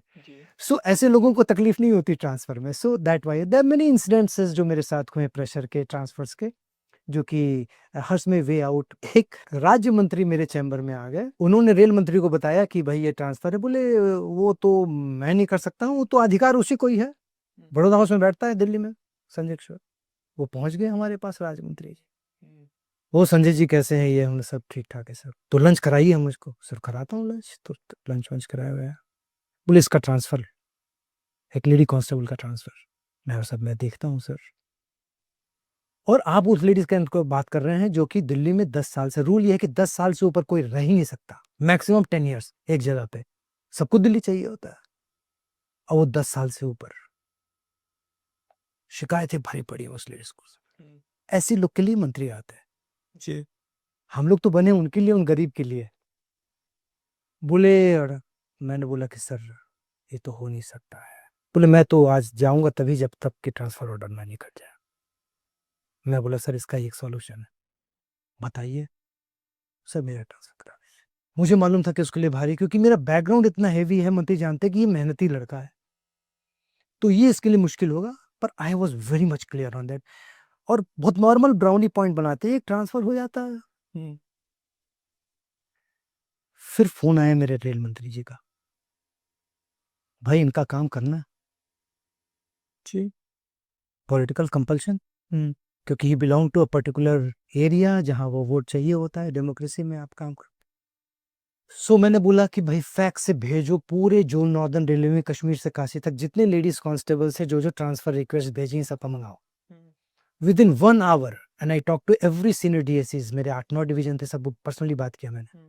बोले विद इन 15 मिनट जितने लेडीज कांस्टेबल इंस्पेक्टर्स को बोलो सबको, अगर एक को एडवांटेज मिल रहा है तो सबको मिलेगा। मैं 6 बजे ऑर्डर निकाल दिया सबका। 2 फायदा, मंत्री जी का काम हो गया, रेल मंत्री जी का काम हो गया, शिकायतें नहीं आएंगी, क्योंकि बाकी लेडीज कांस्टेबल जिनका नहीं हुआ था उनका भी उनका भी आ गया। So this always a way out. So ये प्रेशर्स आप तरीके से झेलते हैं, क्योंकि मैं 20 साल तक दिल्ली में ही रहा, दिल्ली का कोई भी ऐसा पोस्ट नहीं था जिसमें मैं नहीं रहा हूँ। सो this always a way out. Sir अभी आपने जो कुछ बताया उससे मुझे एक चीज़ समझ में ये आई कि अगर आप हॉनेस्ट हैं, आप अपने काम को ईमानदारी से कर रहे हैं, तो आपको प्रेशर झेलने की मतलब एक तो प्रेशर आपको आता है, बट आपको एक आइडिया भी लगे कि इस तरीके से हम निकल सकते हैं, क्योंकि आप हॉनेस्ट हैं। आपको ये भी नहीं है कि मैं नहीं करता तो मेरे ऊपर ये एक्शन हो सकता है। देखिए इसमें एक चीज बता रहा हूँ, ये प्रेशर झेलने में सबसे इंपॉर्टेंट चीज है, you need to have a professional competence. Professionally competent आपको होना चाहिए कि अगर एक भयंकर क्राइम भी इसको दे दिया जाए ये 10 दिन में सॉल्व करेगा, और कोई भी सेक्शन पूछ लो इसको मालूम है। और दिल्ली पुलिस की बात करो तो दिल्ली पुलिस से ये कुछ और करवा लेगा ऑर्डर। वो कोऑर्डिनेशन रखना है कि अगर हमारे मेंबर स्टाफ के भाई का गाड़ी चोरी हो गया तो मैं शाम तक रिकवरी करा दूंगा, दिल्ली पुलिस ऐसा कोऑर्डिनेशन रखता था। वो कैसे रखता था वो बात अपनी जगह पे। दूसरी चीज, you have to be honest. If you are professionally competent honest तभी आप स्टैंड ले सकते हो, अदरवाइज यू कांट। ये बेसिक क्राइटेरिया है, क्योंकि आई हैव सीन जो डीजी मुझे डांटे कि मेरा इतना अधिकार नहीं है कि आपसे मैं एक इंस्पेक्टर का ट्रांसफर करा सकता हूँ। मैं सर मैं नहीं कर सकता सर। मेरा वो डीजी रिटायरमेंट के बाद जब मिलता है मुझे सीओएसआई में या कहीं भी, बोले आओ आओ, यही था यही मुझे आंख दिखा रहा था, सिखाया, Sanjay I am really very happy the way you took stand, you feel happy that way. ऐसा नहीं टेंशन नहीं आता है, फैमिली बहुत टेंशन रहता है, खुद टेंशन में रहते हैं, आपके गनमैन समझते हैं कि साहब आज का मूड कुछ हुआ है आज, बट रास्ता निकल जाता है, इज ऑलवेज गुड। देखिए इतना श्योर है कि अगर आप सोचे कि सेंट्रल सर्विसेज में ब्यूरोक्रेटिक इंटरफेरेंस कम होता है, स्टेट सर्विसेज में ज्यादा होता है, स्टेट सर्विसेज में ज्यादा होता है, पर हर रास्ता निकल जाता है। बट सब्जेक्ट टू कि ये 2 चीज, आज मैं रिटायर्ड होकर के इंस्टाग्राम में अगर मैं हूं, आप समझ जाइए कोई ब्यूरोक्रेट इंस्टाग्राम में नहीं रह सकता, क्योंकि फ्री है कमेंट वहां, कोई भी कर सकता है कि मेरे ट्रांसफर में इतने पैसे लिए थे, यहाँ खाया था यहाँ खाया था। अगर कोई ब्यूरोक्रेट इंस्टाग्राम में अगर है और ओपन रखा है अपना पब्लिक में, तो कुछ अथॉरिटी से रखा है। सर आपकी बातचीत से एक प्रश्न मेरे मन में और आ रहा है, जो कुछ अभी आपने बताया, जैसे कि आपने बताया कि ये रूल है कि 10 साल से ज़्यादा आप एक जगह नहीं रह सकते हैं, और उसके बाद आपको ये बोला गया कि आप ये करिए, तो आपने बोला कि मेरा ट्रांसफ़र कर दीजिए, मैं नहीं कर पाऊँगा। तो सर अगर आपके जहाँ कोई दूसरा ऑफिसर होता है, क्या उसके पास ये अथॉरिटी है कि वो कर सकता है रूल से आगे बढ़कर भी? देखिए वो कर सकता है इसलिए, और वो कर देता, वो 2 लाइन लिखता कि due to urgent on administrative ground he is being transferred. But वो क्या होता है, वो पेपर ट्रेल हो जाता है। आप रिटायरमेंट के बाद गुड़गांव में गाड़ी ड्राइव करके डीएलएफ जा रहे हो घूमने के लिए साइबर, वही फोन आएगा कि सर वो फाइल खुल गई है, जो कि आपको मालूम है कि ग्रुप डी स्टाफ का फाइलें कितनी खुली आज के दिन जो केस सीबीआई का चल रहा है। जब आप बात मान जाते हो ना, तो फाइलें कब आ जाते हैं पता नहीं चलता है। So long term impact. Of course मैं अगर रात में सोता हूँ तो मैं सोचता हूँ कि आज मैं किसी को कितना हेल्प किया और कितना गलत किया, ये सोच के सोता हूँ। अगर गलत किया तो मुझे रात में ही उसको ठीक करना है, सुबह नहीं करना। मुझे स्टैंड लेना है, मुझे तकलीफ होगी, तकलीफ हुई है, बहुत इंसिडेंट हुए हैं, मेरे ट्रांसफर्स भी वैसे हुए हैं, ऐसा नहीं कि है। क्योंकि जबलपुर से जब आपका फिरोजपुर ट्रांसफर होता है तो आप फिरोजाबाद समझते हो, मालूम ही नहीं कि फिरोजपुर है कहाँ, मैप में देखते हो कौन सी ट्रेन जाती है, वो भी कारगिल के समय।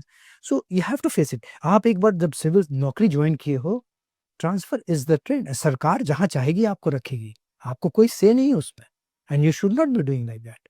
सर एक तो ये है कि आपने 3 दशक से ज़्यादा जो है सिविल सर्वेंट की तरह नौकरी किया है, मतलब आप उस पद पर थे।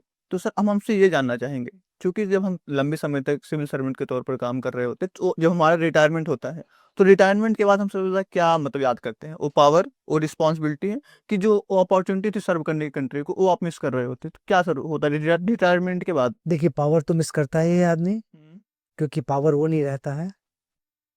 जो सबसे अच्छी चीज़ जो हो जाती है कि रिस्पॉन्सिबिलिटी चली जाती है, और जहाँ तक सर्व करना, you are more free to सर्व।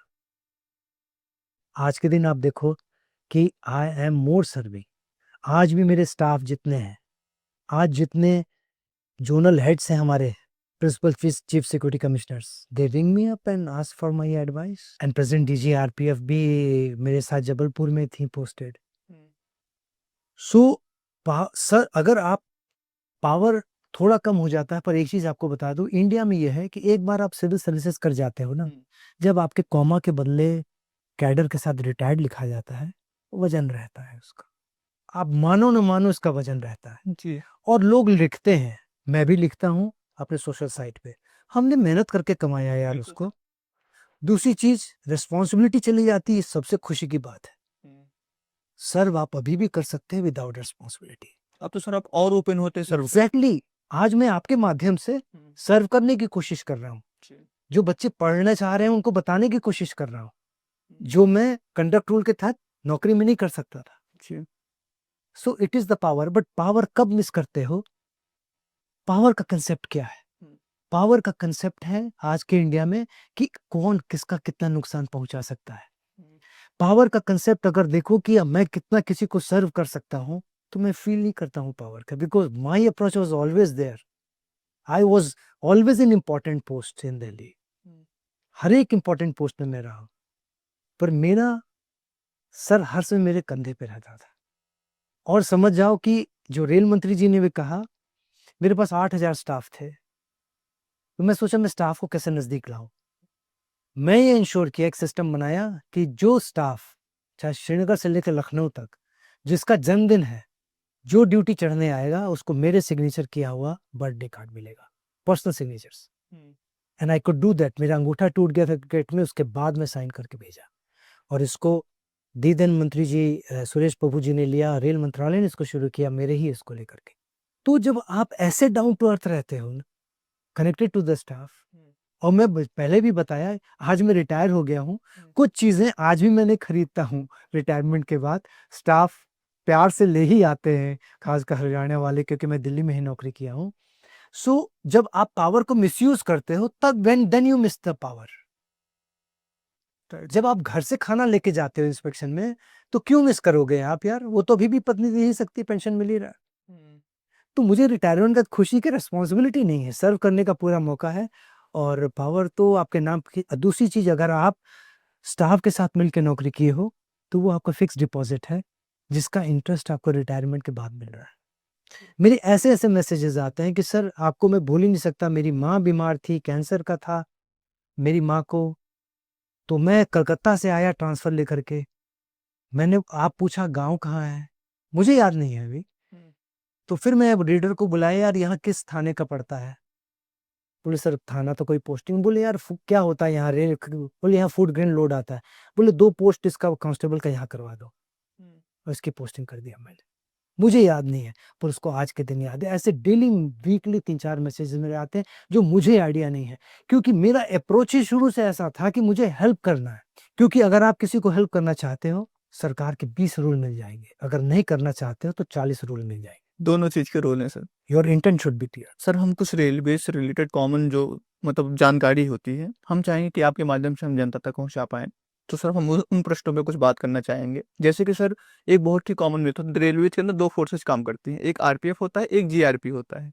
तो सर इन दोनों फोर्सेस के अंदर क्या डिफरेंस है? कौन फोर्स किस लिए यूज की जाती है? तो सर आप जैसे एग्जाम्पल के माध्यम से हमें समझा दें। देखिए, जे आरपीएफ जो बन के आया ना, वो 1892 में बना, वॉच एंड वार्ड था। पहले प्राइवेट कंपनीज होती थी रेलवेज, नेशनलाइज रेलवे 1950s में हुआ, उसके पहले प्राइवेट कंपनियां होती थी। तो प्राइवेट बिजनेसमैन जहां सामान उतरा तो अपना एक चौकीदार जैसे रखते थे, इसका नाम भी वॉच एंड वार्ड था आरपीएफ का। ठीक है। उसके बाद जब ट्रेन ऑपरेशंस बढ़ने लगे, लोग चढ़ने लगे, चोरियां होने लगी, तो क्या आप जैसे जानते हो कि law and order is a state subject, जी। तो वो तो स्टेट ही डील करेगा। तो प्राइवेट कंपनी ने जो स्टेट के सरकार को कहा कि आप कुछ आदमी दो और 50% तनख्वाह हम देंगे, 50% आप दो। जी। इसी के लिए आप सोचोगे आज के दिन भी कि गवर्नमेंट रेलवे पुलिस नाम क्यों है? गवर्नमेंट का तो है ही इंडियन रेलवेज। वो इसलिए क्योंकि वो गवर्नमेंट का वो रेलवे पुलिस था और RPF watch and ward company का था। ये आरपीएफ फिर बाद में 1892 में, फिर बाद में जाके 57 में, 1957 में एक्ट बना जिससे आरपीएफ बना। फिर उसके बाद आपको 1985 में arm forces of the union बना और एक पुलिस कमेटी की रिपोर्ट आई जिसमें कि ये जो गवर्नमेंट रेलवे पुलिस थी उससे जीआरपी आई, क्योंकि स्टेट सब्जेक्ट है लॉ एंड ऑर्डर। आईपीसी के क्राइम, मर्डर, डकैती, चोरी, छिनतई, जो आईपीसी के क्राइम है वो जीआरपी डील करती है। आरपीएफ डील करती है रेलवे एक्ट के तहत, illegal ticketing, hawking, alarm chain pulling, unauthorized vending, सफाई स्टेशन का, nuisance in the station, plus हमारे railway property unlawful position act भी है।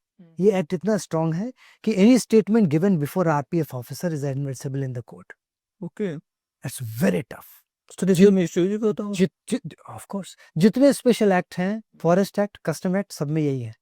स्पेशल एक्ट में पुलिस को पावर नहीं दिया, वो मिशनरी के पास दिया हुआ है।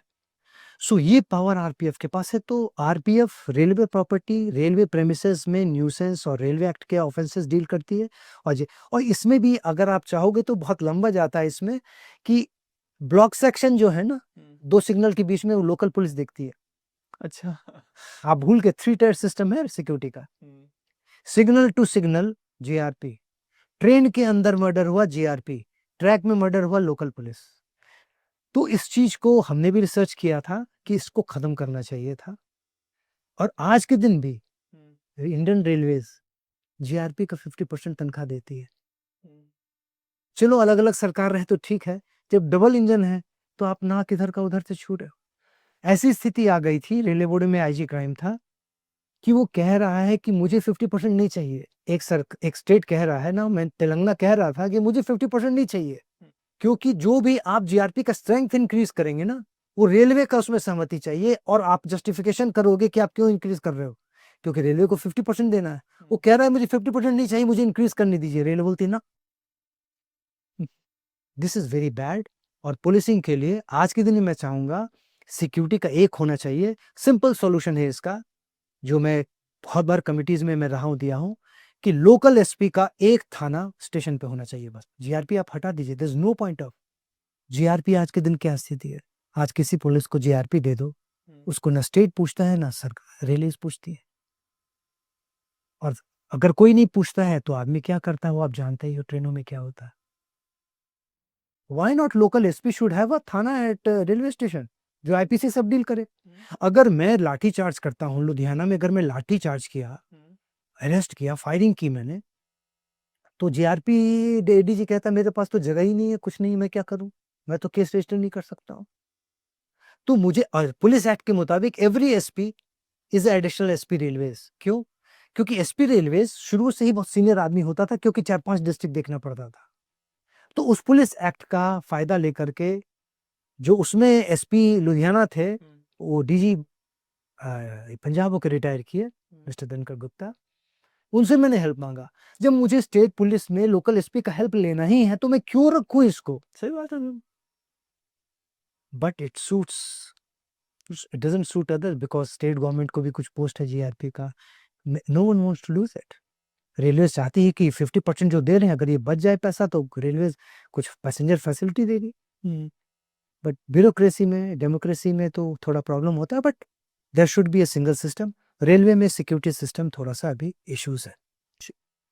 सर अगर किसी व्यक्ति का कोई सामान ट्रेन के अंदर चोरी हो जाता है, कोई लगेज हो, मोबाइल हो, पैसा हो, कुछ भी हो सकता है, तो सर इमीडिएटली उसे किससे कनेक्ट करना चाहिए? देखिए, रेल मदद करके है 139, एक 1 पॉइंट लैंडिंग हो गया है। 139 में आप कॉल कीजिए, नंबर 1 घुमाइएगा तो अर्जेंसी वाला है, उसमें चोरी हुआ, आग लग गई या सूटकेस चोरी हुआ या मेडिकल। 2 घुमाइए तो रिजर्वेशन, चौथा फिर खाने पीने का। 139 आप कॉल कीजिए। आई थिंक आपके माध्यम से बताना चाहूंगा कि कोई भी फैसिलिटी, कोई भी तकलीफ आपको हो, यू कॉल 139। टोटल ओरिएंटेड है, जहां ट्रेन आपकी मिस जा रही है उसी ट्रेन उसी डिवीजन पे जाके वो कॉल लैंड करेगा। और अगर सॉल्यूशन नहीं होता तो कॉल एस्केलेट होगा, और escalated call per day review होता है कि why no action was taken, why it was, और फाइनल एस्केलेशन रेल मंत्री के पास। सो 139 इज उसमें आप कर सकते हो। साथ साथ में ट्रेन एस्कॉर्ट भी होता है, टीटीज भी होते हैं जो ऑन बोर्ड होते हैं, उनके थ्रू भी आप हेल्प ले सकते हैं। पर वो आपको तभी हेल्प करेंगे ना जब गाड़ी रुकेगी। तो 139 में आप इमीडिएटली कर सकते हो, वहां कॉल लॉग हो जाता है, उससे आप तुरंत हेल्प ले सकते हो। जी। सर एक बार मैंने भी 139 का यूज़ किया था, अभी बहुत 2-3 महीने पहले की बात है, हम लोग जम्मू गए हुए थे। उस टाइम कोई घटना हुई ट्रेन के अंदर, बहुत बड़ी घटना हो सकती थी, तो हमने भी 139 पे कॉल किया। उस टाइम नंबर जम्मू का दूसरा होता है, वहाँ पे कॉल किया तो हमें मदद मिली 2 घंटे बाद। और उसके बाद भी कुछ हुआ नहीं हुआ उसको तो हमें नहीं मालूम, तो 139 एक ठीक माध्यम है, था। नहीं ठीक है, यू आर राइट। देखिए, सुविधा बनाना आसान है, उसको एक्सक्यूट करना it's not an easy thing. 139 में 2 घंटा लेट हो गया, बहुत कारण होंगे, क्योंकि जहां आरपीएफ, जीआरपी या डॉक्टर की अवेलेबिलिटी होगी वहीं ना पहुंचेगा वो। सब जगह तो है नहीं कि वो हवाई जहाज से पहुंच जाए, जहां वो स्टेशन है वहीं पहुंचेगा। दूसरी चीज, जो कॉल रिसीव किया उसने सही समय बताया कि नहीं बताया। तो डिले के बहुत सारे कारण हो सकते हैं, बट देयर इज ऑलवेज, जैसे मैंने बताया कि एवरी डे 139 कॉल का रिव्यू होता है, मंथली रिव्यू होता है कि कितना डिले हुआ और इस डिले से किस डिवीजन ने पार किया, एंड उसका एक्सप्लेनेशन पूछा जाता है। Railway is a big system, 25,000 गाड़ियां, ठीक है, चलती है, 2 करोड़ लोग डेली चढ़ते हैं, और 5 मिलियन टन फ्रेट डेली जाता है। It's not an easy thing. It is the 4th largest in the world, और अकेला है सबसे बड़ा रेलवे जो कि सिंगल मैनेजमेंट के अंदर में। एंड आई टेल यू, जब आप रेलवेज में, कि जैसे मैं फादर रेलवेज में थे, 60 साल तो मैंने रेलवेज देखा है। It's a great job they are doing it. शिकायतें तो घर में सब्जी भी तरोई की बन जाती है, टिंडे की तब करता है, ये तो भारतीय रेल बहुत बड़ा। मैं नहीं कहता हूँ कि we are all perfect, catering की आती है, शिकायतें आती हैं, और उसका रीजन दूसरा है। आई थिंक अभी जो सिक्योरिटी इश्यू का सबसे कंसर्न रेलवे का है वो है आउटसोर्सिंग। इंडियन रेलवे सबसे बड़ा प्रॉब्लम फेस कर रही है आज आउटसोर्सिंग का, चाहे वो कैटरिंग हो, चाहे वो सफाई हो, चाहे वो आपको सिक्योरिटी इश्यूज हो, आउटसोर्सिंग। बिकॉज आज एक ट्रेन में जो लोग चल रहे हैं उनका पुलिस वेरिफिकेशन प्रॉपर है कि नहीं। घर का पुलिस वेरिफिकेशन नहीं, पहाड़गंज थाने का तो पुलिस वेरिफिकेशन मिल जाएगा, क्योंकि उसकी पार्टी वहीं बैठी है, वहीं पे वो 4 सफाई वालों को रखा है। आज ट्रेन में, पहले ट्रेन में जो चढ़ते थे सब रेलवे एम्प्लॉई थे। जी। पहले आपको मालूम है कि बड़े बड़े रेस्टोरेंट में रेलवे कटलेट्स मेनू में, अच्छा। रेलवे कटलेट्स, क्योंकि पहले रेलवे स्टेशन में लोग कैटरिंग में खाने आते थे, उस शहर में सिर्फ वो सबसे अच्छा होटल होता था। आज भी मेनू में है, आप बहुत दिल्ली हाइट्स करके है, उसमें है रेलवे कटलेट्स है। जी। तो जब रेलवे के अपने कंट्रोल में होता, सफाई अपने जब आप आउटसोर्स करते तो सुपरविजन कम हो जाता है। वॉल्यूम बढ़ रहा है इतना, स्टाफ नहीं है, आपको पैसे नहीं है सरकार के पास, तनख्वाह आप नहीं दे सकते हो। 70 पैसा तो 1 रुपए में आपको तनख्वाह पेंशन में चला जाता है। तो आउटसोर्स करना ही पड़ेगा, क्योंकि फिर परमानेंट रखोगे तो पेंशन देना पड़ेगा। तो फिर आप अपोज करोगे कि अग्निवीर क्यों आया, ये क्यों आया, सबको परमानेंट नौकरी चाहिए, पैसे हैं कहाँ बच्चे।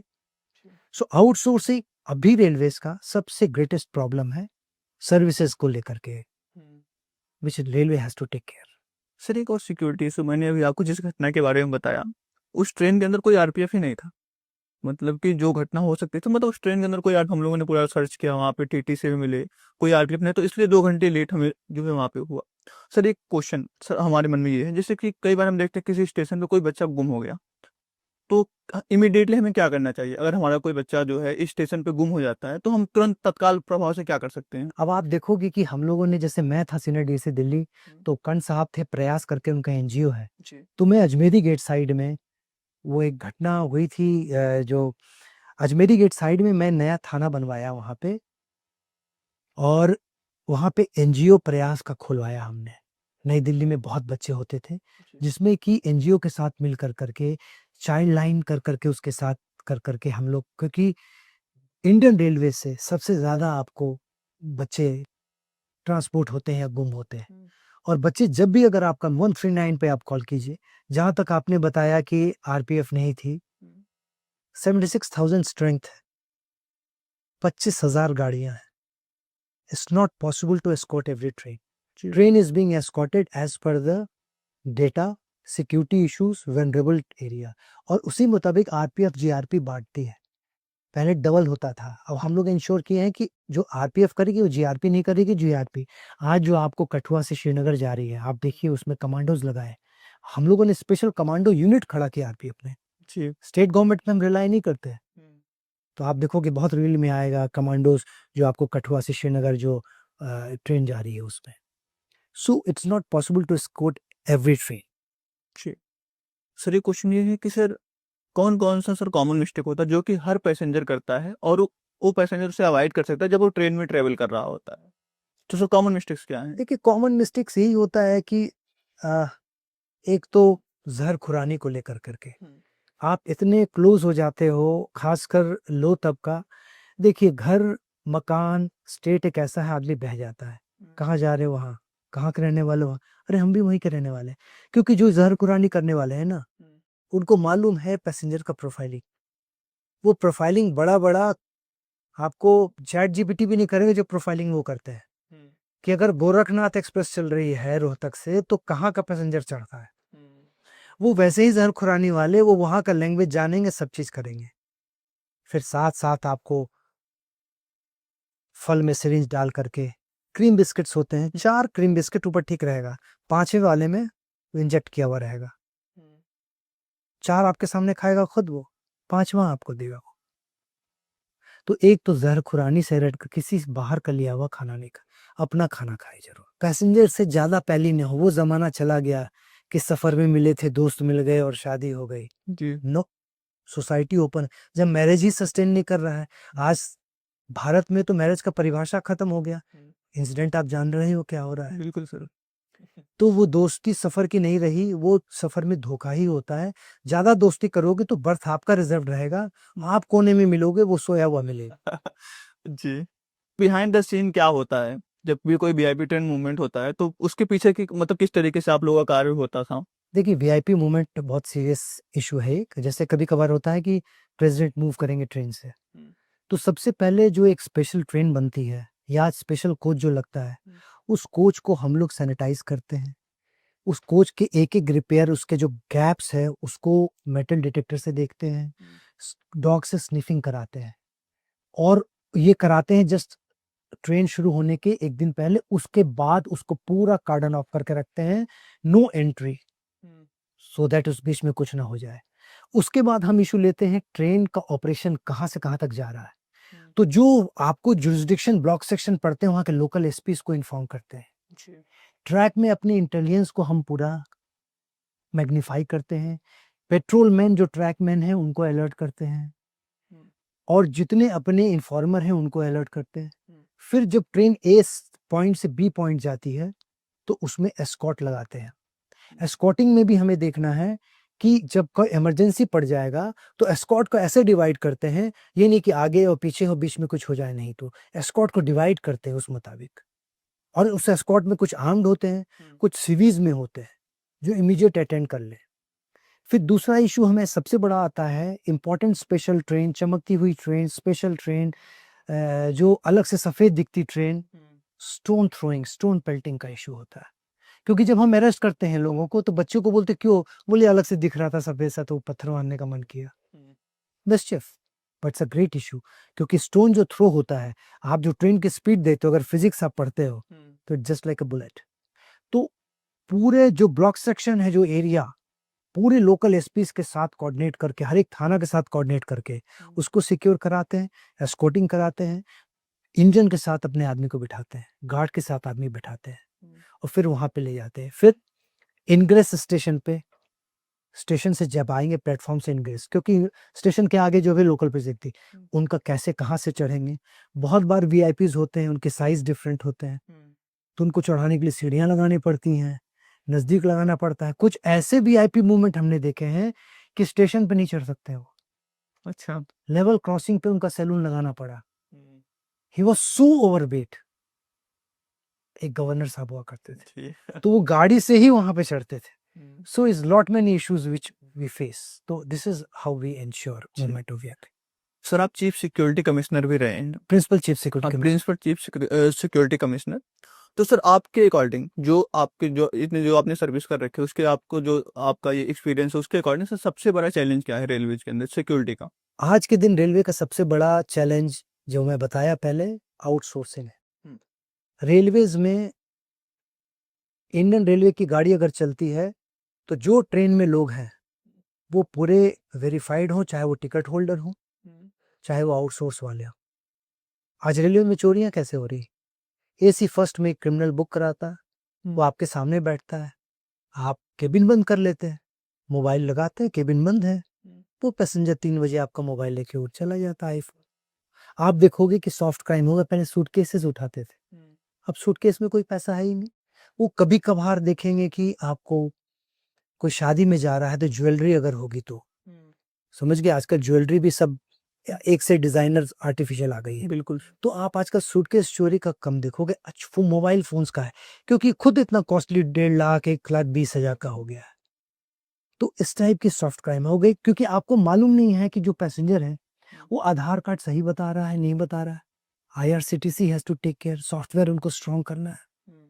दूसरी चीज, जो सफाई वाला है, कैटरिंग वाला स्टाफ, अक्सर देखोगे ट्रेनों में लड़ाई हो गई, एक्स्ट्रा बिलिंग कर रहा है। स्टेशन पे आप देखोगे रेल नेट 10 रुपए में 20 रुपए बेच रहा है। ये सब आउटसोर्स का नतीजा। Outsourcing is the greatest challenge to, और इसको ठीक करने के लिए एक एक जो आउटसोर्स कॉन्ट्रैक्ट पे आप देते हैं उनका प्रॉपर वेरिफिकेशन, उनका पुलिस वेरिफिकेशन होना चाहिए। और प्लस जो डिपार्टमेंट जैसे सफाई वाला मैकेनिकल का होता है, कैटरिंग वाला कॉमर्शियल का होता है, उनका सुपरविजन, सरप्राइज चेक्स होने चाहिए कि खाना सही दे रहा है कि नहीं दे रहा है, अदरवाइज ये कंप्लेंट्स आपके नहीं आएगी यहाँ पे।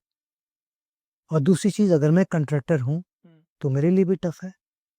मैंने 10 आदमी का पुलिस वेरिफिकेशन कराया, 4 आदमी की माँ बीमार, एक की वाइफ को बच्चा होना है, 10 आदमी कहाँ से लाएगा वो?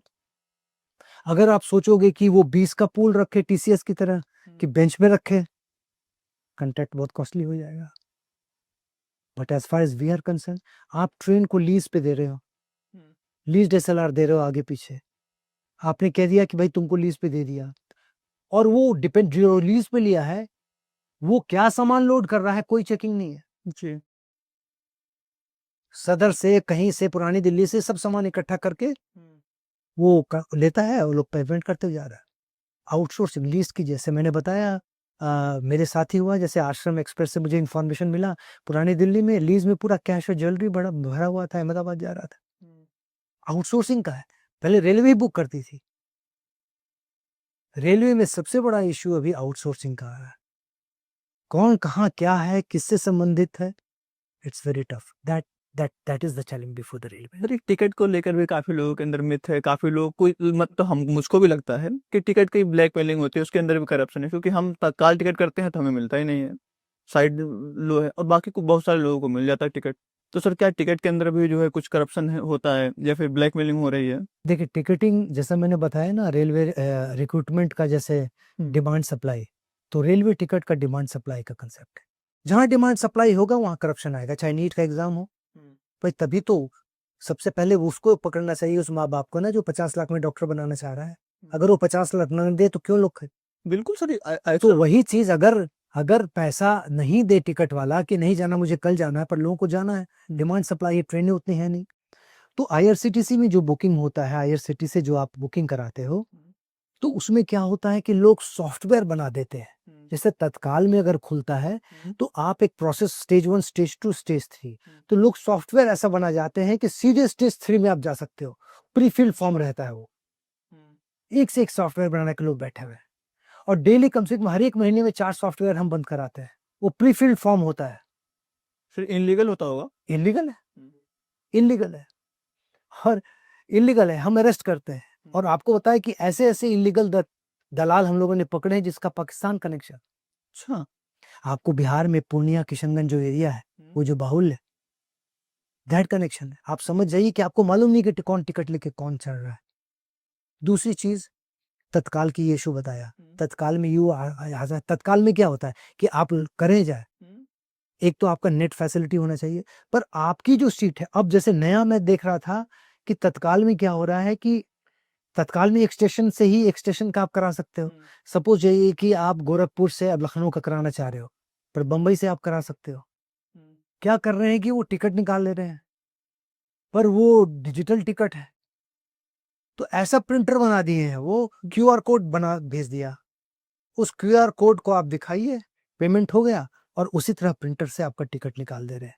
बुकिंग हो रहा है तत्काल में यहाँ से वहाँ का। क्योंकि देखिए डिमांड सप्लाई का, जब तक सप्लाई कम होगा डिमांड ज़्यादा होगा, चीज़ें शॉर्टकट्स निकलेंगी। ये दुनिया है, दिमाग उनके पास होगा जिसको ज़रूरत है ना यार, वो कहीं से खाना बनाने का, कहीं से पानी पीने का, अगर जो मर रहा है ना वो अपने यूरिन पी के भी जी सकता है। तो जब ज़रूरत पड़ती है तो ये होगा ही। और आईआरसीटीसी इस चीज़ को हर्ष में रहता है। आप समझ जाओ आईआरसीटीसी के पास कितना सॉलिड डेटा है अभी। उनके ग्लिचेस को उसको इम्प्रूव करते जाते हैं वो लोग, पर लोग उसको तोड़ते जाते हैं। It is a continuous process. और जहाँ तक आप जो बात कर रहे हैं इमरजेंसी कोटा का, वो कहते हैं ना वीआईपीज को मिलता है, वो इमरजेंसी कोटा का मिलता है। वो एमपीज को, गवर्नर्स को मिला है, जो इलाज कराने जाते हैं उनको मिला है, वो उससे इमरजेंसी कोटा है। कोई आपको लिंक अगर किसी का होता है तो वो सर एक ट्रेन में कितना इमरजेंसी कोटा होता है जो वीआईपी कोटा हम जिसे बोलते हैं? some percentage is fixed. I'm not sure about, but 10% शायद होता है। I am not sure about commercial का है। I think I should not comment, क्योंकि मेरे एक गलत कमेंट पे वो जाएगा, क्योंकि मुझे रिटायर हुए 4 साल हो गए, परसेंटेज आगे पीछे हो जाता है। आई हैव नॉट स्टडीड, बट एक परसेंटेज फिक्स रहता है जिसमें वो क्योंकि बहुत एमएलए एमपीज का मूवमेंट होता है, आपको गवर्नर का मूवमेंट होता है, आपको बीमार लोग जो कैंसर पेशेंट्स के जाते हैं उनका होता है, तो इसके लिए इमरजेंसी कोटा होता है। और कुछ अचानक ड्यूटी में रेलवे ऑफिसर्स को जाना पड़ता है, उसके लिए भी होता है। जी। सर आपकी लंबी जर्नी रही है रेलवेज के अंदर काम करने की, तो सर आपके लिए सबसे बड़ा सिक्योरिटी चैलेंज क्या रहा अपनी पूरी सर्विस के दौरान? कोई ऐसा केस आप बताएं जो आपको याद आ रहा हो, सबसे उसमें सबसे ज्यादा सिक्योरिटी चैलेंज आपको देखने को मिले जो आपके लिए बहुत टफ रहा हो? देखिए बाद में तो क्योंकि मैं हर्ष में जोन में रहा, डिवीजन में रहा, जी। सिक्योरिटी चैलेंज तो मुझे याद आ रहा है जब मैं फर्स्ट टाइम जबलपुर पोस्ट हुआ। सिग्नल, पहला सेमाफोर सिग्नल हुआ करता था, कलर लाइट सिग्नलिंग नहीं था, ये वाला था। ये यानी कि सिग्नल है, ये सिग्नल नहीं है। उसमें इलेक्ट्रिकल मोटर्स लगते थे, वो मोटर्स लगे रहते थे कंट्रोल सेंटर से। तो जब सिग्नल देना हो तो दबाता था, तो उस इलेक्ट्रिकल मोटर उसको नीचे करता था, वो ऊपर करता था। मैं जबलपुर में पोस्टेड था। मेरा जुरिसडिक्शन था नैनी से लेकर के जबलपुर तक, जिसमें आपको मानिकपुर, सतना और मानिकपुर बहुत खराब इलाका था, दद्दा गैंग उसमें गैंग काम करता था, और मैहर करके जबलपुर सेक्शन। तो जब मैं जबलपुर पोस्ट हुआ तो मालूम चला कि साहब सिग्नल में प्रॉब्लम आ रहा है। एंड रेलवेज में क्या है, एक बार सिग्नल अगर गड़बड़ा गया तो ट्रेनें ब्लॉक हो जाती है। आपको मालूम है ना, एक ब्लॉक में एक ही ट्रेन रह सकती है, बस एक ब्लॉक सेक्शन में एक ही, 2 ट्रेन नहीं आ सकती उसमें। तो जब सिग्नल काम करना बंद हो गया, और सिग्नल कहाँ, जंगलों के बीच में, और वो मानिकपुर सतना खराब है, वो आपको, वो आप समझ रहे हो ना, वो जो इलाका आपको रेणुकूट वाला जो है, वो पठारी क्षेत्र वाला। मैं गया तो बोले सर गाड़ियां रुक रही, और टोटल आपको इलाहाबाद से या कलकत्ता से बंबई की गाड़ियां, वही रूट था, गाड़ियां मार खा रही है, क्या सिक्योरिटी कर रहा है। So great challenge. I was young, I was just promoted, then I made a team. मैंने टीम बनाई, खासकर वो सब इंस्पेक्टर्स जो नए थे। अच्छा, सब इंस्पेक्टर और हम लोग में वही अंतर होता था कि हम इधर आ गए, वो उधर रह गया, बस टेबल के बस बस बस नहीं, वो एमए बीए वो भी किया हुआ है। मौका, माहौल, मेहनत, ये 3 चीज जिसको मिल गया वो क्लियर कर लिया। तीनों में से किसी एक रह गया, कोई अटक गया, तो वो सब इंस्पेक्टर बन गया। तो मेरा ये था कि जो सब इंस्पेक्टर हैं आओ बैठो यार, एक साथ खाना खाते हैं मेरे साथ अफसर। मैंने बोला जहां आप ईगो और अफसरी दिखाओगे ना, अपना नुकसान करोगे। काम करना है तो कंधे पे हाथ रखना पड़ेगा। तो मैंने एक टीम बनाई। मैंने बोला होता कैसे? फिर मैंने क्या किया कि जितने सिग्नल मोटर्स थे उसमें मैंने कंसर्टीना वायर लगाए कि चढ़ नहीं पाए। साला वो सीढ़ी से लाके चढ़ने लगा। फिर मैं बोला कि लेट अस गो, कि ये सिग्नल मोटर जाता कहाँ, क्या चीज में यूज होता है, वेयर इट गोज, ये इलाका जंगल का है, यहाँ कहाँ सिग्नल मोटर यूज होता है। फिर मैंने डेटा एनालिसिस किया, ये कब होता है, तो साहब ये होता है फरवरी मार्च अप्रैल में ज्यादा होता है, यानी कि गर्मी के शुरुआत में। खोजते खोजते पता चला कि ये डेजर्ट कूलर्स में ये मोटर्स काम करते हैं। ये एसी से डीसी कन्वर्ट करता है। ये रेलवे का बेस्ट मोटर होता है। कहाँ जाता है? टोटल माल कानपुर जाता है। कानपुर किस इलाके में जाता है? यहाँ जाता है। किस बाहुल्य क्षेत्र में? As you know, railway criminals 80%, कहीं के भी क्रिमिनल 80%, चाहे रेलवे स्टेशन में झुग्गी झोपड़ी हो, वही बाहुल्य क्षेत्र में एक पर्टिकुलर कम्युनिटी के लोग आते हैं। हो सकता है गरीबी के चक्कर में आते हैं, उनका पॉपुलेशन ज्यादा है। तब रात भर हम लोग घूमते रहते थे, कुछ पता नहीं। सिग्नल सब मोटर चोरी हो गया, जब तक वहां पहुंचे दूसरा चोरी हो गया, गोली चलाया, ये किया वो किया। तो मैंने बोला कि ऐसे नहीं पकड़ेंगे, let start from the end, let us back trace it. We went to the Kanpur. अब कानपुर आप जाओगे तो आप सोचो कानपुर का इंस्पेक्टर आरपीएफ को तो लगेगा कि अब तो मैं फंसा। तो वो अपने आईजी को पकड़ा, उसमें नॉर्दर्न रेलवे का नॉर्थ सेंट्रल बना नहीं था। अब लड़ाई ऊपर हो गई कि हम तो फंस जाएंगे, यहाँ रेड करने आएंगे। हम लोग बताओ नहीं यार, लोकल एसपी से मैं मिलता हूँ। मैं गया लोकल एसपी, चल लोकल एसपी को ज्यादा फर्क नहीं पड़ता, हमले बस 4 लोकल थाना को आप आदमी दे दो, और हमें आरपीएफ में है क्या है, क्या लोकल पुलिस का लेके हम कहीं भी रेड कर सकते हैं, हम लोग वहां बताने की जरूरत नहीं है। और मैं कहानी शॉर्ट कर रहा हूँ, मुझे 2 महीने लगे, मैं बहुत परेशान रहा। It was a challenge. I was young officer, बोले यंग ऑफिसर पोस्टेड। मैंने जो वहाँ डीजी आए थे मध्य प्रदेश के, बोले अरे ये अशोका आपके ऊपर कैसे, you look you so young. Sir बने I am young. So then we recovered. हंगामा हुआ, लेडीज जो हैं वो कपड़े उपड़े फाड़ ली, और कि ये होगा वो होगा, बट लोकल थाना साथ में था। और उसको लेकर के we recovered, we arrested the receiver. जब रिसीवर पकड़ा, किससे खरीदते हो, टक टक टक टक टक टक, case was worked out and I got the general manager award in Bombay. That was the, I was really happy in working out that case. उस दिन से संजय किशोर ये कर सकता। और वो सब इंस्पेक्टर लोग सब अभी कमांडेंट होकर रिटायर किए, वो अभी भी याद करते हैं साहब के साथ वो मूंगफली खाना, स्टेशन पे घूमते रहना, सिगरेट पीना, एक ही साथ सोना, एक साथ। अगर मैं अफसरी करता बैठा रहता कि मैं कमांडेंट हूँ, टीम भेजिए भेजिए, साथ उनके जंगल में रहा 3 दिन। सर मानिकपुर जा रहे हैं, सर वो तो दद्दा कैंट का वहाँ प्रॉब्लम है। मैंने मैं जाऊंगा सर, रेस्ट हाउस नहीं है। हमने कोई रूम मिल जाएगा। गए, बोले कोई रूम है, बोले हाँ सर एक रूम है जहाँ आईडब्ल्यू आता है वो रुकता है। मैं बोला ठीक है, उसी रूम में रहे। And no one was ready to accept me in Manikpur. क्यों मालूम है ना? क्योंकि जब लाइटें चली जाती थी तो डीजल से जनरेटर चलता था, अब वो चलता नहीं था, डीजल टोटल बिकता था वहाँ, क्योंकि कोई जाता ही नहीं था, डराते थे लोग। और मेरी वाइफ का सपोर्ट रहता था, इसमें कोई दो राय नहीं। मेरा था कि करना है तो करना है, जो होगा देखा जाए। ठान लिया तो करना है। ठान लिया तो करना है। हम साफ हैं यार, ऊपर वाला साथ में, और हम वर्दी वालों के ऊपर वाला साथ देता है। कभी छोटी छोटी केस में भी आपको लड़ाई छोड़ जाती है, बड़े से वर्कआउट कर लेते हैं, तो उसमें विजिलेंस केस हो जाता है। किसी को पकड़ के ले आए, मालूम हुआ कि वो तो पैसा देता था ऊपर, आपके विरुद्ध विजिलेंस केस दर्ज हो गया। ये कैसे हो गया? आप जवाब दे रहे हैं, आप सोच रहे हैं कि बिना वारंट अरेस्ट कितने बड़े पार्टी को पकड़ के लाए हैं, कोल माफिया को। It happens. So this was one of the case which really gave me sense. फिर अभी आपने वर्दी वर्दी की बात की, तो मुझे एक प्रश्न मेरे मन में आ रहा है कि हम देखते हैं कि पुलिस, जो स्टेट पुलिस होती है, उनके पास अथॉरिटी होती है कि वो इनकाउंटर कर सकते हैं।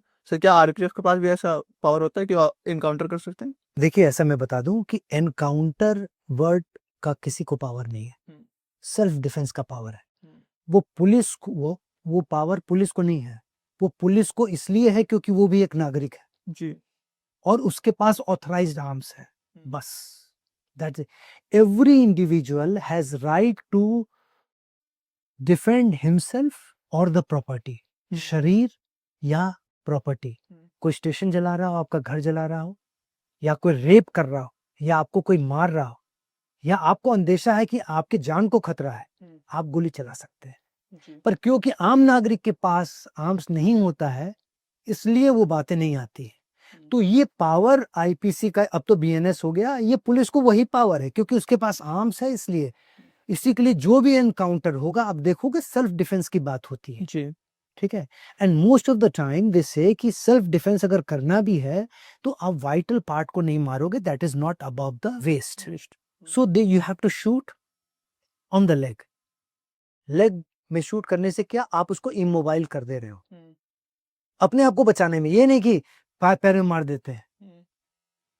अभी जो इंसिडेंट हुआ वो गलत जगह गोली लग गई, पता ही नहीं था उनको। तो एनकाउंटर का किसी को पावर नहीं है। दूसरी चीज क्या है कि जिंदगी में शॉर्टकट अगर अपनाओगे ना, आज अच्छा लगेगा कल खराब लगेगा, कल आप भुगतोगे। Encounters are shortcuts. जो भी एनकाउंटर स्पेशलिस्ट रहे, जिन पे जो शर्मा थे यहाँ पे या बम्बई में जो थे, go and see what the life they are dealing at present. कोई साथ नहीं है और उतने लोगों की हत्या ऊपर वाला भी देख रहा। एक इंसान को बेवजह नहीं मार सकते हो क्योंकि उसने चोरी की। हाँ, अगर आपको वो गोली मार रहा है, आपको पूरा अधिकार है उसको मारने का। कुछ एनकाउंटर्स एकदम जेन्युइन होते हैं जी, वो जो गोली चलाते हैं। आई हैव फेस ट्वाइस और थ्राइस, पर अगेन इट विल गो लो। बहुत बहुत फेस किया है मैंने, और ऐसा ऐसा फेस किया है कि गोली साइड से निकली है, मेरे होठ पे निकली है। That is and you really face. उसमें आपको सिर्फ बारूद का स्मेल आता है, और जब ब्लास्ट होते हैं आपको फ्लैश और बारूद का स्मेल आता है, और वो स्मेल शायद 15 दिन तक मैं खाना नहीं खा पाया था। हम लोग की लाइफ इतनी टफ होती है, लोग सोचते हैं अरे वर्दी लगाया, रील बनाया, सर क्या जचते हो यूनिफॉर्म में। भारत में नौकरी करना, देश की सेवा करना बहुत टफ होता है, और जो भी नौकरी करता है वो बहुत मुश्किल से नौकरी करने आता है। Encounter is a shortcut. इसको आपको वाहवाही मिलती है शुरुआत में, but it is no solution to improve law and order. Sir आपने रेलवेज के अंदर क्राइम एंड इंटेलिजेंस में भी काम किया है, तो सर सबसे कॉमन क्राइम क्या आपको रेलवे के अंदर देखने को मिलता है? एक तो मैं पैसेंजर क्राइम की बात कर लिया है जी। आपको, आरपीएफ जीआरपी की। जी। तो रेलवे एक्ट के तहत हम लोग अरेस्ट करते हैं आपको, hawking, unauthorised ticketing, begging. System RPF वाले सब दरोगा लोग बहुत अच्छा करते हैं, अपना ही चलाते हैं खाना वाले। ठीक है। स्टेशन का पीने वाला पानी नल खराब कर देते हैं जिससे कि आपको सही कराने के लिए मौका मिले। बेचने के लिए पानी का बोतल। अच्छा। प्लेटफॉर्म बिकता है उस स्टॉल से कि ये गाड़ी इस प्लेटफॉर्म पे लाओ, वो स्टॉल की बिक्री बढ़ जाएगी टोटल। इतने लेवल पे? आई नो दैट, मैं तुमको बता रहा हूँ ना। अभी जो स्टैम्पेड हुआ था जिसमें मैं सीनियर डीएससी था 2005 में, मैं तो उसी में था। उसका रीजन जब आप डीप में जाते हो तो पता चलता है कि कितना। जब मेरा फ्रेंड कह रहा है कटिहार में, कि मेरा फ्रेंड जो कस्टम्स में है, कि राजधानी से स्मगलिंग गुड्स जा रहा है, संजय प्लीज तुम आए हो हेल्प करो। हमने, तुम कस्टम में अरेस्ट? बोले नहीं मुझे स्टॉपेज मिलता ही नहीं। जब मैं डीप में गया तो मालूम हुआ कि मेरे जो कंट्रोल में जो बैठा है वो भी मंथली पैसा ले रहा है स्मगलर से, गाड़ी नहीं रोकने के लिए। और रेलवे कह रही मेरी राजधानी एकदम टाइम टेबल से चल रही है। मुझे पहला जो रेल मंत्री पुरस्कार मिला, वो लंबी कहानी है, उसी का। तो जब मैं गया तो मुझे मालूम चला कि एवरीवन इज इन्वॉल्व। और जब मैं केस वर्कआउट किया, और कैसे किया, मैं प्रैक्टिस कराया कि 15 मिनट 5 मिनट स्टॉपेज के अंदर, मैं स्टॉपेज नहीं मांगूंगा, मैं यार्ड में 1 महीना प्रैक्टिस किया कि गाड़ी रुकी और कितने लोग कैसे चढ़ेंगे, कैसे करके निकलेंगे। मॉक कराया 1 महीना खड़ा होकर के। पागलपन, फितूर करना है, क्योंकि मुझे उस सिस्टम में नहीं आना था। I know everyone including my divisional, everyone was there. And when I worked the case out, vigilance started against me again. I went to custom commissioner Patna. बोले सर मैंने आपका काम किया है, आई नीड योर हेल्प। बोले Sanjay I will help you, I am going to seize Rajdhani engine, क्योंकि custom act के अंदर जिस व्हीकल से जाता है मैं पूरी राजधानी रेक सीज करता हूँ। क्या करोगे यार, इंडियन रेलवेज में खुद काम करने के लिए आपको सर्वाइव करने के लिए हेल्प करना पड़ता है। But at the end of day you feel happy. At the end of day Nitish Kumar said कि who is this officer? When you get rail मंत्री पुरस्कार, you feel so good, which I wear, अभी जो मैं पहनता हूँ, और आपको प्रेसिडेंट अवार्ड भी मिला हुआ है। इंडियन पुलिस में, उसके बाद फिर इंडियन पुलिस मेडल, फिर प्रेसिडेंट पुलिस मेडल, फिर gallantry. There is no medal which I have not got. भगवान का है। ऐसा नहीं कि मेरे विजिलेंसेस बहुत हुए। देखो, आप नई दिल्ली इंस्पेक्टर को एक लॉबी नई दिल्ली इंस्पेक्टर वही बनेगा, निजामुद्दीन वही बनेगा, सराय रोहिल्ला वही बनेगा, और तुम्हारा गाजियाबाद, फरीदाबाद, उस लॉबी को तोड़ना आसान है। एक लॉबी तोड़ो, फोन आ जाता ऊपर से। But I survived. और जब ज्यादा कंप्लेन आता था ना, उसी समय मुझे मेडल मिलता था। ऊपर वाला देखता है, इतना मोटा मोटा कंप्लेन आता है, विजिलेंस आता है, आपके अगेंस्ट कंप्लेन है, ठीक है, इंक्वायरी कर लीजिए। एंड ऐसा नहीं कितना आसान होता बोलना, कंप्लेन होता तो आपको लगता है।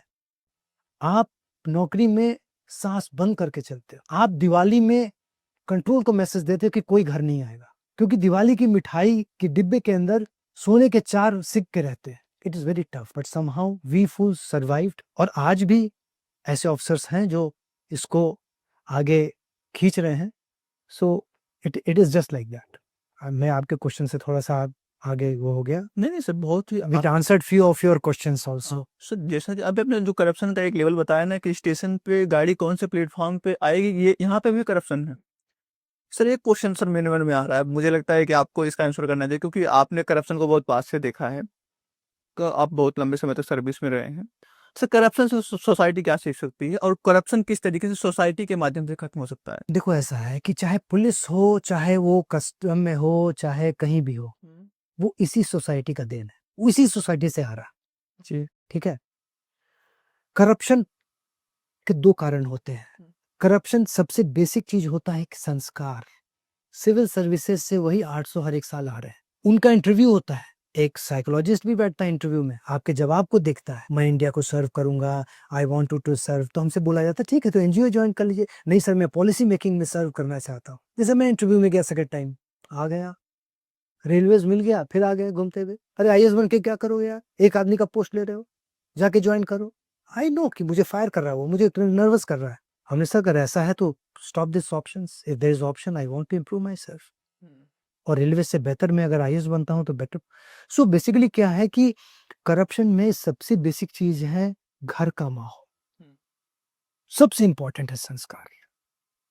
वो ऑफिसर किस फैमिली से आ रहा है उस पर डिपेंड करता है।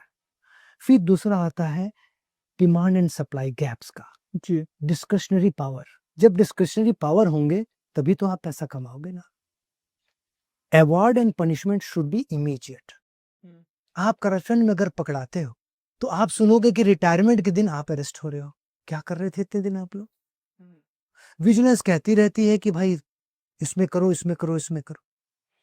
और ये मैं बता रहा हूं कि corruption is not a Indian phenomena, it's a world wide phenomena. It's a world wide phenomena. कहीं उसको फेलिसिटेशन मनी कहते हैं, कहीं किकबैक्स कहते हैं, डिफरेंट नेम्स, है ना। He is my partner, he is my girlfriend, my boyfriend, कोई भी नाम कर दो। कहते हैं ना वो, प्यार को प्यार रहने दो, रिश्तों का नाम मत लो। तो करप्शन वही रहता है, नाम अलग अलग हो जाता है। एक तो संस्कार, अपना कल्चर हमें इंप्रूव करना है कि बेटा आप ये गलत कर रहे हो, मैं होने नहीं दूंगा। पर वो पॉसिबल नहीं होता है, क्योंकि अगर आपकी जमीन आपके नाम पे पिताजी से नहीं हो रही है, बाबू 20,000 मांग रहा है, आप आईएएस अफसर भी दिल्ली में बैठे हो, तो आपका नहीं करेगा वो। आप बोले दे दो 20,000 यार, कर लो। आपको उतना स्टैंड होना चाहिए कि मैं नहीं दूंगा चाहे जमीन न जम, उतनी ताकत होनी चाहिए। दूसरा, जो करप्शन करता है इमीडिएट पनिशमेंट होना चाहिए। और आज के दिन में ये जो मोबाइल आ गया है, ये तो बहुत कुछ रोका है। पहले एस्कॉर्ट पार्टी इसी से पैसा कमा लेती थी, अब आज सब वो बना लेते हैं। और जैसे कैमरा लगने से बहुत ट्रांसपेरेंसी आ गया। So corruption is a societal problem, it's upbringing problem. और दूसरा डिमांड सप्लाई, तीसरा immediate punishment should be there. Corruption कोई किया है तो इमीडिएटली। सर ट्रेन के अंदर एक सर ऑप्शन होता है चेन पुलिंग का। कई बार इमरजेंसी के टाइम में चेन पुलिंग हम करते हैं ताकि जो है हमें उसी वक्त जो है राहत मिल पाए। और कई बार क्या होता है कि हम देखते हैं कि चेन पुलिंग अननेसेसरी होती है, हमको कहीं पे उतरना है तो हम चेन पुलिंग कर देते हैं। तो सर चेन पुलिंग करने के बाद अगर हम अननेसेसरी चेन पुलिंग कर रहे हैं तो उसके बाद क्या होता है? देखिए, alarm chain pulling is an offence under railway act section 141। और अगर आप अनऑथराइज्ड चेन पुलिंग करते हैं तो you will be arrested by the RPF and kept in थाना and produced before railway magistrate. अगर दिन में खुला है तो ठीक है, अगर संडे है तो एक दिन रुक करके आपको फिर आपको पेश किया जाएगा और वहाँ कोर्ट में आपको फाइन होता है। ऐसा नहीं है कि अलार्म चेन पुलिंग में आप थाना में फाइन दे के निकल सकते हैं। You have to face the court, और वो भी फाइन जब जब वो आप गिल्ट एक्सेप्ट करोगे तब, अदरवाइज वो फिर लिटिगेशन में जाता है, समरी ट्रायल ना होकर के डेट पड़ जाता है। सो मैं तो यही एडवाइस करूंगा कि never do that unless and till there is a medical emergency, कोई छूट गया हो या कोई फायर का कोई इंसिडेंट अगर कुछ। सर एक रेलवे की फैसिलिटी जो कि जनता नहीं जानती या फिर बहुत कम जानती है और जो बहुत हेल्पफुल है। देखिए जैसे मैंने बताया 139 रेल मदद का जो नंबर है उसमें मेडिकल फैसिलिटीज है। आपको मालूम होना चाहिए कि हर एक रेलवेज में, हर एक डिवीजन में एक डॉक्टर नॉमिनेटेड होता है। रेलवेज की सबसे बड़ी खासियत है कि मेडिकल और स्कूल रेलवे चलाती बहुत जगह अपनी जगह पे, रेलवे का अपना मेडिकल फैसिलिटी होता है, अपने डॉक्टर्स होते हैं।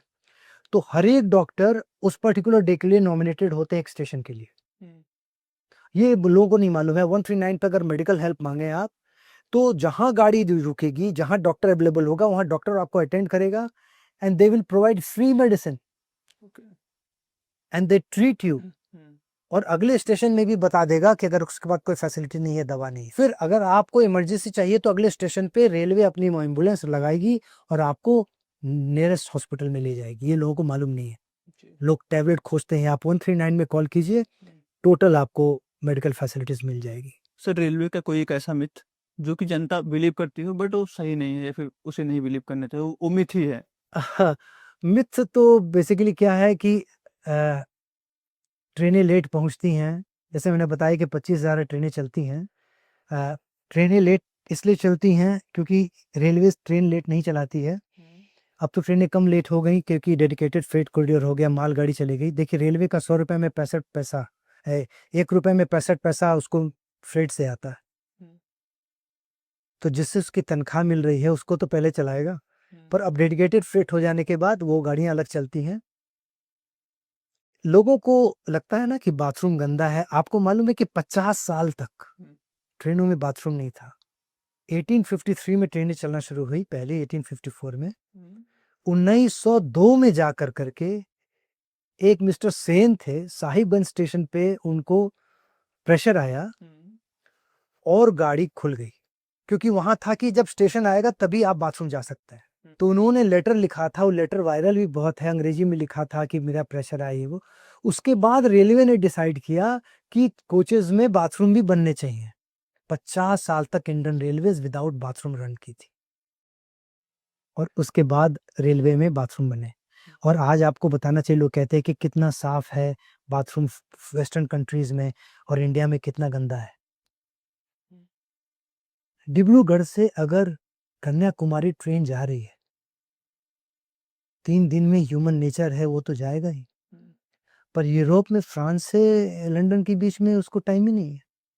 It's such a vast country,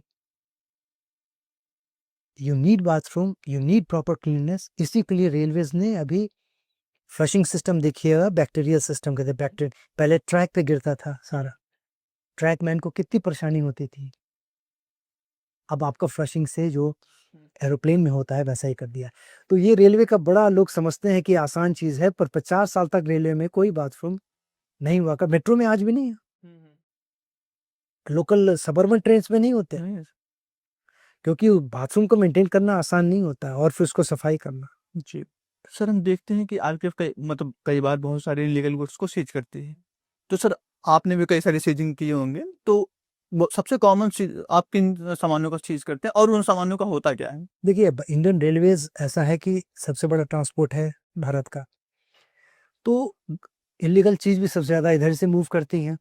चाहे वो इलीगल मनी हो, ब्लैक मनी हो, सोने जेवरात हो, चाहे वो आपको नारकोटिक्स हो, चाहे वो वाइल्ड लाइफ भी हो। इनिशियली क्या है कि हम लोग जो स्मगलिंग गुड्स होता है उसको सीज करते हैं, फिर कस्टम्स को देते हैं। हमारे रहते हुए हम लोगों ने, जब मैं रेलवे बोर्ड में था तो डीजी अरुण कुमार थे, तो उसमें 2 पावर आरपीएफ को और मिल गई थी, जिसमें कि एनडीपीएस एक्ट में हम सीज कर सकते हैं। उसके बाद पुलिस को हैंड ओवर, क्योंकि हमारा प्रेजेंस ज्यादा रेलवे में ना, उसका एडवांटेज उठाते थे वो। दूसरा वाइल्ड लाइफ का, जैसे आपको टॉर्टॉइज होते हैं, कैंजिस टोटाइज का, आपको कैंजेटिक प्लेन से जो ट्रेनें जाती हैं कानपुर पटना वाली, गंगा के किनारे किनारे, उसमें इसका बहुत स्मगलिंग होता है, क्योंकि साउथ ईस्ट एशिया ये जा करके उधर फिर सिंगापुर मलेशिया में एफ्रोडियस्क्स का काम करता है, तो इसका बहुत डिमांड है। तो वाइल्ड लाइफ रिकव को सीज करना, नैर्कोटिक्स सीज करना, इलीगल मनी, इलीगल ज्वेलरी, चांदी के सिल्ली, इनको हम लोग सीज करते हैं और सीज करने के बाद रखते हैं, उसका कंसर्न डिपार्टमेंट को फिर हम हैंड ओवर कर देते हैं। तो सर लास्ट में इन सीज गुड्स का क्या होता है? ये फिर ऑक्शन होता है, जो डिपार्टमेंट होता है वो ऑक्शन करता है, नोटिस निकालता है ऑक्शन का, एक बेस प्राइस फिक्स होता है, फिर ऑक्शन कर करके जिस डिपार्टमेंट का होता है वो पैसा उस डिपार्टमेंट को आ जाता है। हालांकि इसमें भी सवाल उठता है, सीज हम किए तो हमें भी कुछ मिलना था इंडियन रेलवेज को। इंडियन रेलवेज कहती कि मैंने आपको हेल्प कर दिया क्योंकि मेरा भारतीय रेल से जा रहा था, इसलिए so that department keeps the money. Sir आप फिटनेस पे काफी ध्यान देते हैं, तो सर फिटनेस 64 की उम्र में जो फिटनेस है उसको मेंटेन करने के लिए आप क्या करते हैं? देखिए, जैसा मैंने बताया कि मैं बोर्डिंग स्कूल में रहा हूँ, टाइम मैनेजमेंट मेरा फिक्स रहा हुआ है, तो मुझे मालूम है कि मुझे कितना आहार लेना है, मेरा एज क्या है, मुझे आहार कितना लेना है, संतुलित आहार, क्योंकि जितना मेरा आउटपुट नहीं है मुझे इनपुट उतना ही लेना चाहिए। तो मैं अपना मील्स 5 टाइम्स 4 टाइम्स लेता हूँ, एक साथ नहीं लेता हूँ। मैं सुबह योगा करता हूँ, फिर मैं शाम को जिम करता हूँ और ऑल्टरनेट डे 2-3 घंटे बैडमिंटन खेलता हूँ। उसके अलावा फिटनेस का ये है कि if your mind is fit your body is fit, you have to keep yourself busy. मैं ऑफलाइन पढ़ाता हूँ बच्चों को, गरीब बच्चे जो हैं, ऑनलाइन पढ़ाता हूँ। अभी जैसे पॉडकास्ट है उसकी बुकिंग्स होती है, फिर सिंगिंग का मुझे शौक है तो मुझे सिंगिंग प्रैक्टिस करना है, मुझे नॉवल पढ़ना है।